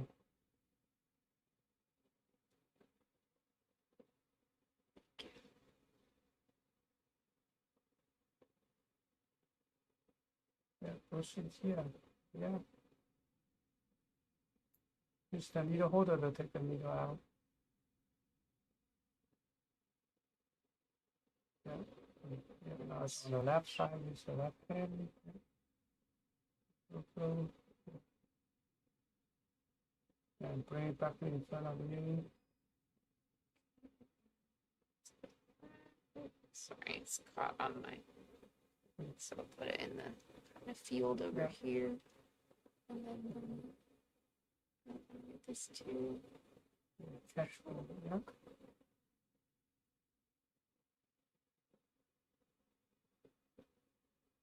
Oh, no. I almost pulled it through.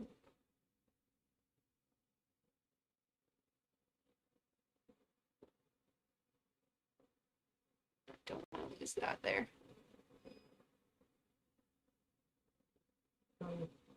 Yeah, nice. I can raise the suture a little bit to match it. Yeah, that's it to adjust it. Yeah.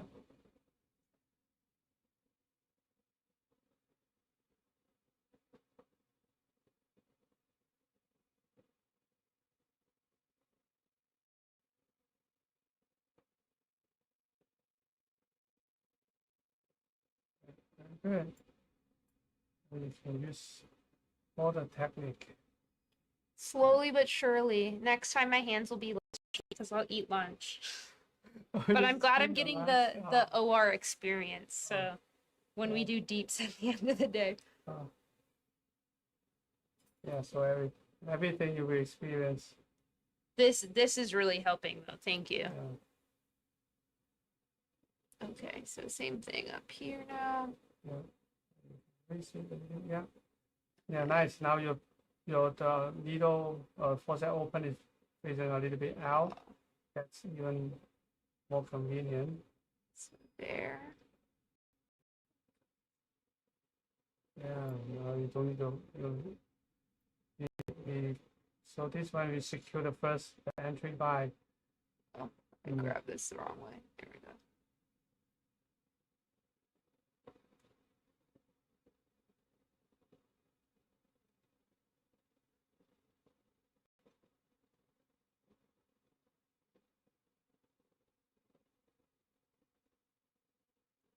Oh, my hands are just shaking like crazy.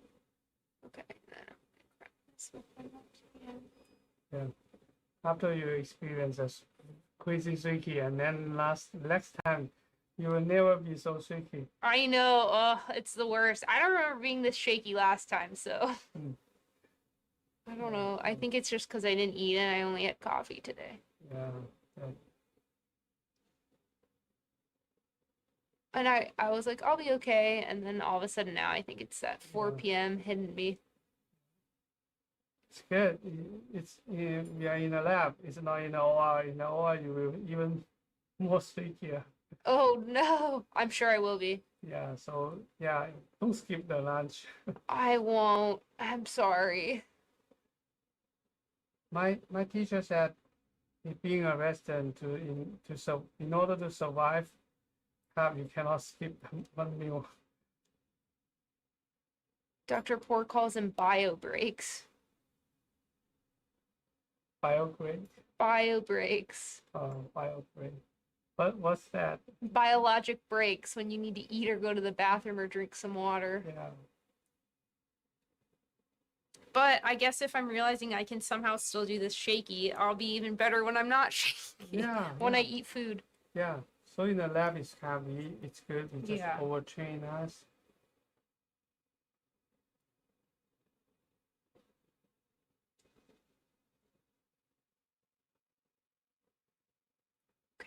So I'm gonna go in. So if you're watching our YouTube channel, yeah, hello, yeah, here's University of Wisconsin in Madison. Oh, yeah. Oh, sorry, I'm hurting the vessel. Open under control. Sorry. I think my hands are just shaking too bad. Today we practice end-to-end anastomosis. Our student today is our PGY2 plastic surgery resident, Alison.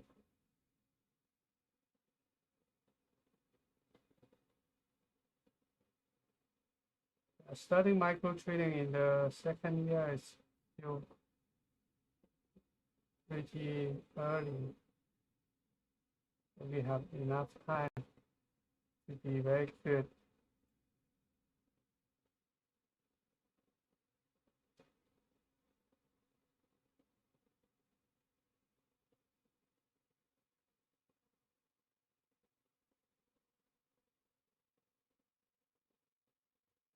Yeah, nice. This is exactly 3 times of the short end.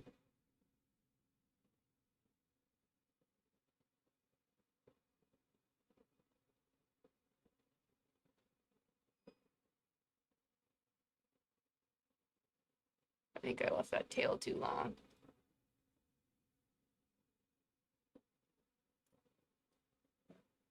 Thank you. Sorry. For you.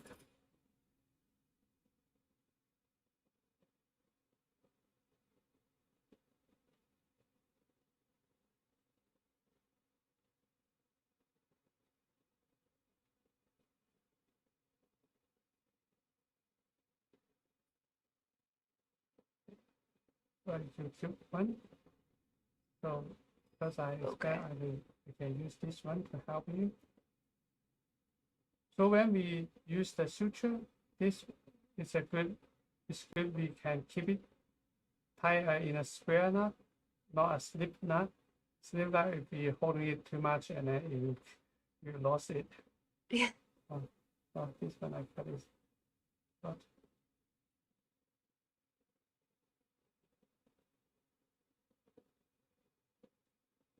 Okay. So right here.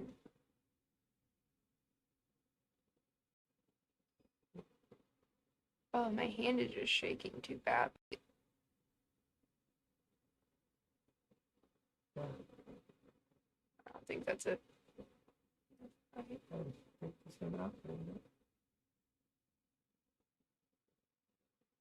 Yeah, we can try that method. Right? Yeah, that's this side you hold it. Oh, okay.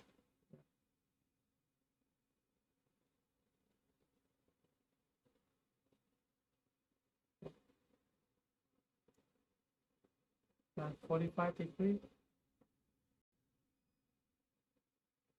Yeah, okay, let go. Oh, that's a lot better. Let go.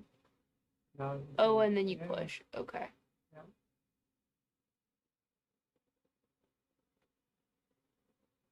Yeah. And let go, and then we don't need to raise our needle. Just going so Okay. keep it low, and that's it. You want to try one more time? Yeah.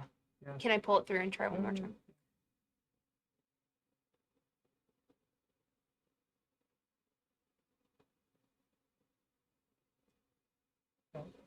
Yeah, don't need to raise too much. So yeah, just like this. Just generate some tension. Okay. The tension we want is to helping. Oh, well, Yeah. push through. We want the tension just to helping the pierce of the vessel.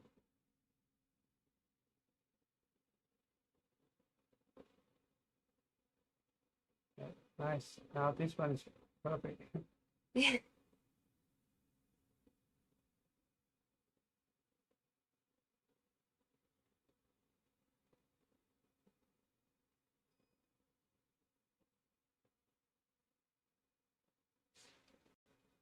you.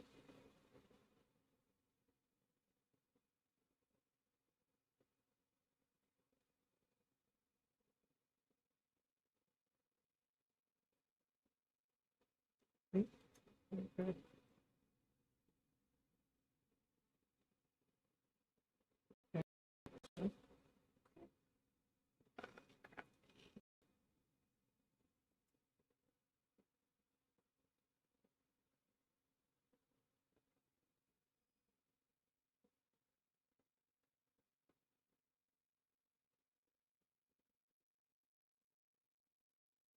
I might have to eat a granola bar out of my bag if that's okay. Yeah.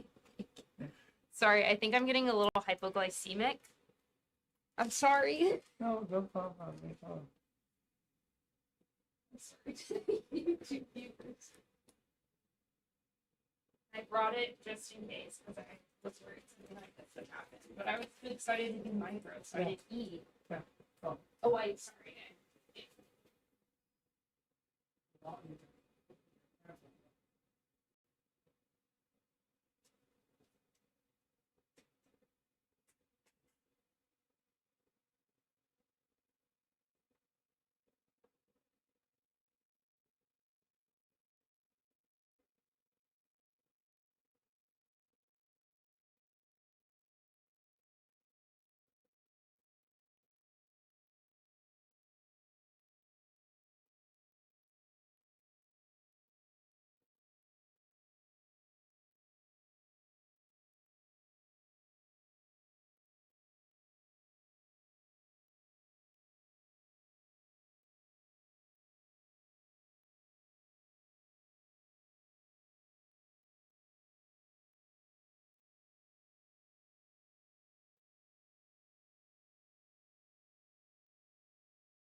to pass out on you though.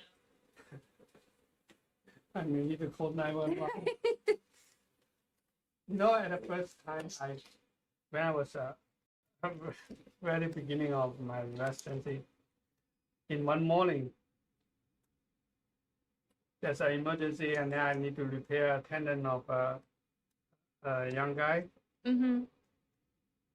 It's kind of like 6 o'clock in the morning. Yeah, and after the surgery, he's young, and then he didn't need to stay in the hospital, and then we just walk out of the hospital, walk out of the OR to the entrance, and as we out of the OR, he passed out. Oh and no! Just fall down on the floor, on the ground. Oh on the no! floor. And I was so scared, feeling, and then I was help! I want the anesthetist to come to help me. Oh my gosh!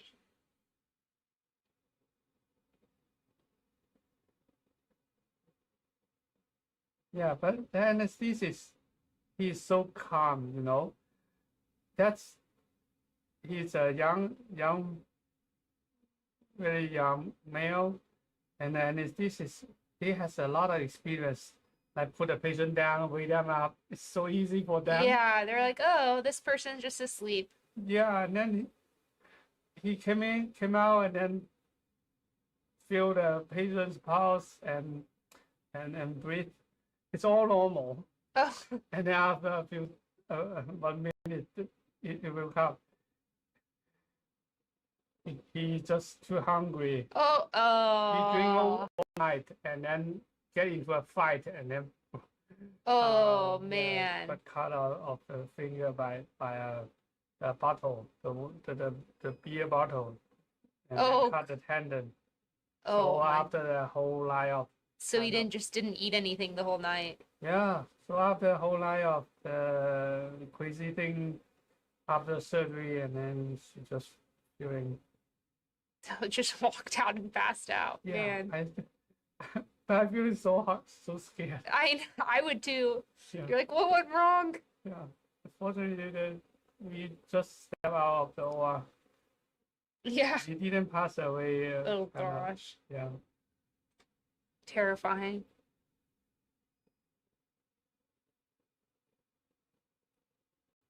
My hands feel so much better after eating some sugar. Yeah. So do you think this one needs 4 again? Yeah. Okay. Yeah. This size of vessel, like 3. I asked the Western, like, you do the same method of 3. There will Okay. be leaking because Okay. the pressure of the artery is pretty high. Okay. Now you think about that, 120 milliliter Hg, right? Yeah. That pressure is pretty high. So That is pretty high. Ooh. Thank you. I don't want to hit the branch.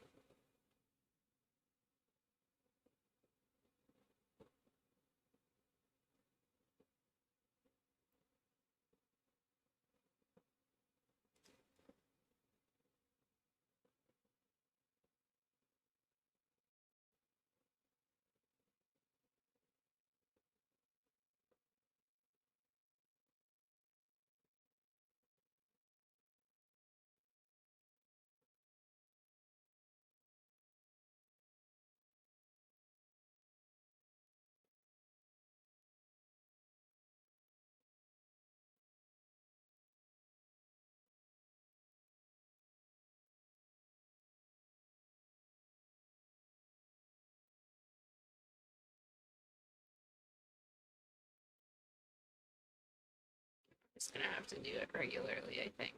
yeah. Thank you. So just be flexible. Yeah.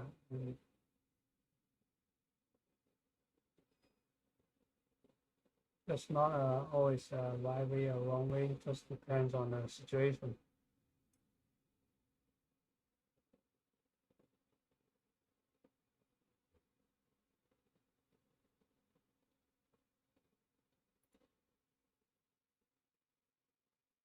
Sorry. suture. Okay. And then now this one goes in the middle. Middle.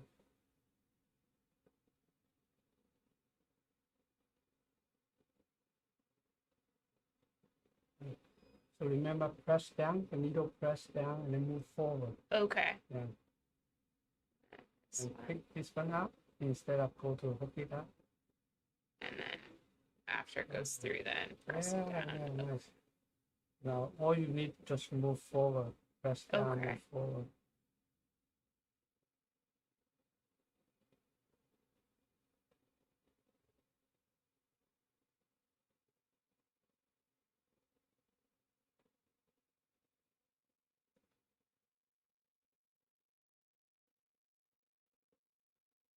I took my kids to the Wimmer. They very excited. Oh, really? Yeah. Sometimes I took them not go from the entrance. Then they thought that's a secret path. Oh, that's so cute. And they need to scan a lot of times of my ID. Oh, Your no. ID. That's funny. Did you give them a tour of the building? Huh? Yeah. We go up to the ninth floor. Sometimes Oh, you can cool. see the helicopter. Oh, that's awesome. Yeah. I'm sure they like that. Those helicopters can be so loud. Yeah. Sometimes we wait for a while, but no helicopter come. Oh, no. Yeah, I feel like they're either like coming all the time or not at all. Yeah. One time we see two helicopters at the same time. Oh, really? Wow, Yeah. that's bad luck for the patients.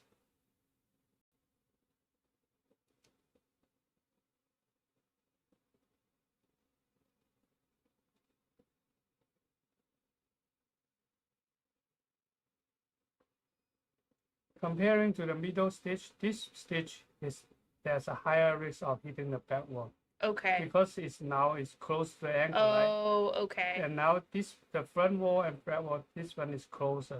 Do you think I hit it? So as you can see, the back wall is still away. Okay. We can test it if we are not sure. We can test it after we tie the first knot, before we tie the second knot. Let's grab this a little bit further out.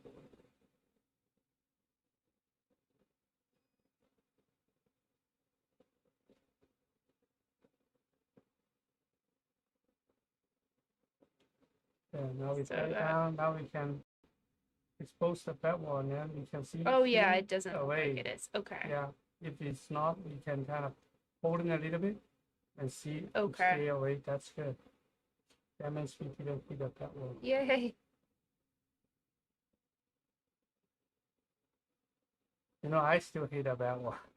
Yeah, that's happened. That happens, but we cannot just let go. Because if we just let go, the vessel will clog 100% will clog. So we need to decide if we hit the back wall or not. We need to judge. Okay. If we did, we just will do one stitch. Just redo the stitch. Okay. Yeah. And when Is it a... Sorry, go ahead. Yeah, if we need to reduce stitch, we can use another hand to pull it away. I see it like this when I pull it away. Okay. So that will reduce the risk of we hit the back wall. Okay.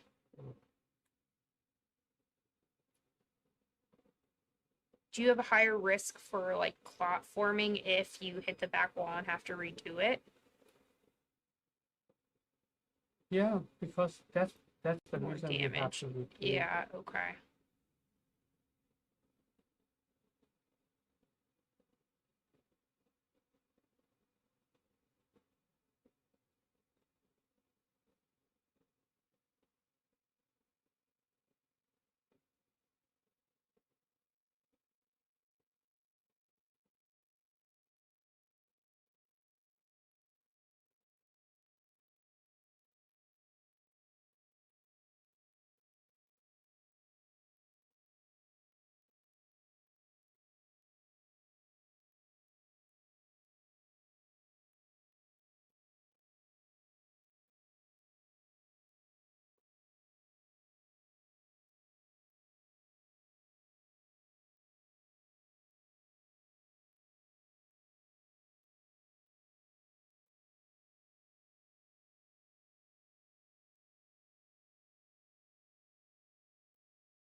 Very good. It's so ugly, but thank No, it's you. good. Yeah, it's good. Not, Oh man. yeah. Mm.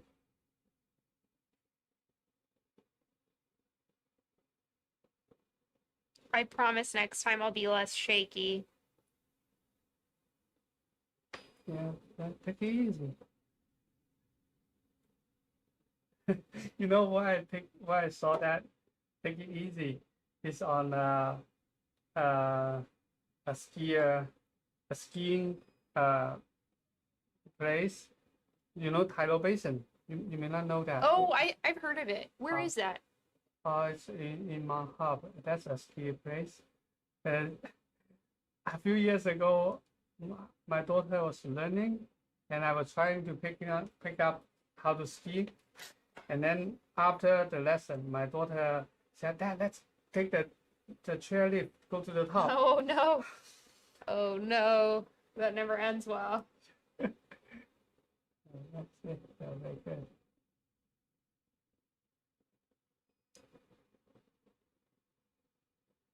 Oh, looks like it's leaking from somewhere. Yeah, the leaking is normal. Okay. You know, everyone will have every anastomosis will have leaking at the beginning. Okay. Because you think about the water can go through any small crack, right? Mm-hmm. And this one exactly between every stitch there's a gap. Mm-hmm. After we hold it for a few minutes, it stopped. So you know why it stopped? Because the clot starts forming like in between the stitches. Yeah, because the coagulation system, they know there's leaking, and then the fibrinogen will active, and then the platelet will get in there and repair it. So that also suggests when there's a big leaking, it stops because there's a bigger clot repairing it. That's what we want to avoid. Okay. Because there will be more and more platelet attached to there. And if the vessel is small, it will eventually get clogged of the whole vessel, the whole lumen. So if there's a big leaking, we should just put one Okay, stitch. just one stitch. But if it's small, it's okay. Yeah, if they're small and Okay. they stop by itself, that's fine. Okay, that's good. Now we can cut and from inside. That's one of the advantage we can see doing our in the lab. Yeah, Yeah. definitely an advantage. So you will be never able to see what happened if you. And this is the first one we do. Now you can see. It looks slightly better, maybe. Yeah, you're making progress. Like this is the front wall I do. This is the back wall you do. Your front wall is very good. Yeah, but then after the second one, it's very close, right? What we see is the stitch is line up. There's no angle. Mm-hmm. So so you understand the direction of the needle very well. And here we see a little bit like this one is going under, so we can see a small and that one's a little angled. Here. So, and this one is what we want to avoid. Okay. Because when the adventitia come into the lumen, that's the coagulation factor 3. It's a very, very potent coagulation factor. You should avoid that. So that most of the stitches is very good. Yay. That makes this one doesn't mean you form a thrombosis. If you form a small thrombosis here, but if the vessel big, it won't be a problem. But if we're doing a small vessel like 1 milliliter, that may be a problem. Okay. Right. So if we do an anastomosis on aorta, they just really like itching on the skin. Which is crazy when you think about it. Yeah, it won't crop because the flow speed is so fast. And, so nothing ever really sticks. Yeah. Okay, that makes sense. Yeah, because the body, when there's forming a clot, and the anticoagulation system also active. They want to kind of dissolve it a little bit. So it's a balance. Okay. Yeah, but I feel that the body is really, it's not we controlling Yeah. our body. It's really autonomic. Yeah. It runs all by Yeah. itself. But it produce incredible. things, produce energy, and keep the temperature. It's all Yeah. It's crazy. It's really crazy. It's an it amazing looks thing. like we just living in this body. A bag of meat. Yeah. Okay. Very good. I was thinking, take a picture for you. I always forget how small it is until I look at it outside of the microscope. Yeah, you cannot see That's it. Actually. crazy. Yeah. I'm gonna take a picture.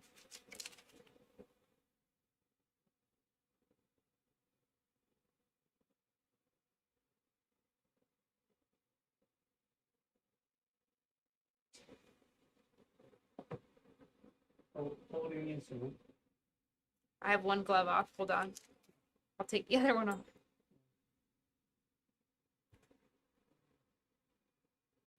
Big smile. Big smile because I love micro. You can.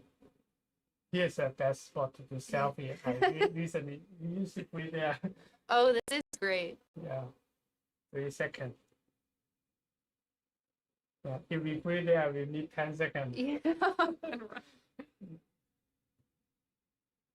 Oh, okay. Now we can wrap up and then we can talk a little bit.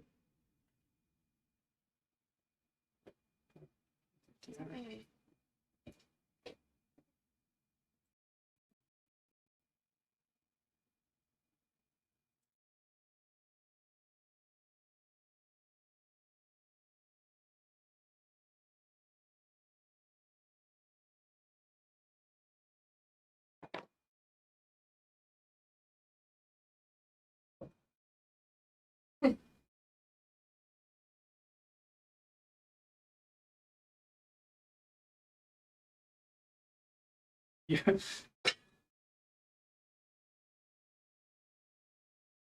So yeah. So today we will wrap up our training. Yeah, I see has made a lot of progress. Yes. We starting from Thai nuts. Mhm. Now we do two anastomosis, and after that we check the quality. So we can see the first half anastomosis still learning, and the second one is pretty good.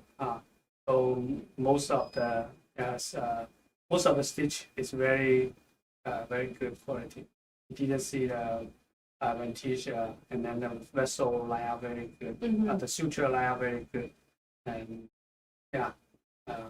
If you have a chance, I think you can make it like a radio artery. Amazing. Because in the OR, you will be even more kind of cautious because of the stress. Definitely. Yeah, and then you can use this skill, and definitely you yeah. And usually, radio artery and oral artery is our best chance. Okay. Yeah, because Good you to have know. to set up vessel. Yeah, that's true. Sometimes I even prepare the vein. So Okay. that's a good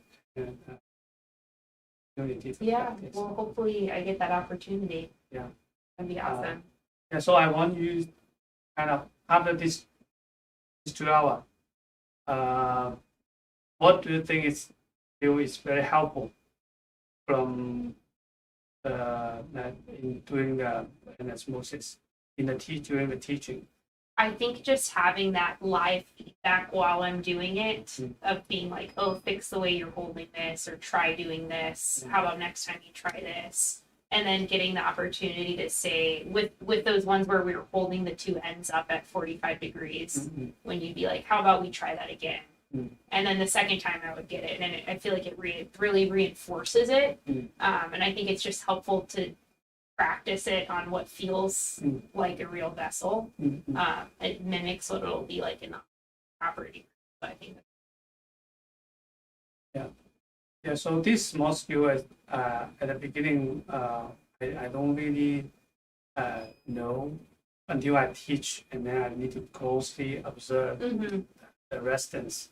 And because sometimes I see, hey, I do it like easy, but they have struggle in there. And then I compare what happened, and then I see that's some small detail I can teach. Yeah, and I think that's what's so great is it's so personalized because you watch us while we're doing it. And I mean, I haven't seen a lot of the other residents do micro, but I imagine we all kind of have our own quirks and things we do a little differently. Yeah. So it's really helpful to have that feedback immediately so we can really be like, okay, next time I'm not going to do that, or next time I'll do this instead. Yeah. So, so that's also another thing I want to say is kind of like in the OR or you watching the teacher or watching some senior resident, they already doing very good job. It looks like so easy. Yeah, when you do it, you just but and then when you doing it, you feel struggle, but you don't understand why I struggle, and that's why I realized also teaching is also a technique. Yeah, You need to see that. Yeah, well, you're a great teacher, which is why I think it's so great. I get to do this. So always some small detail can help you get started easier. Yeah, even if it's just the way we're moving our hands, I think, or just adjusting the suture or the tail or anything. Like the small details that really add up, and then you're like, wow, this is actually a lot easier now that I fixed all these tiny little things. Okay, yeah. Thank you so much. Okay, bye. Yeah, if you feel helpful, please subscribe, share, and to your student or to your colleagues. Yeah, thank you. Bye.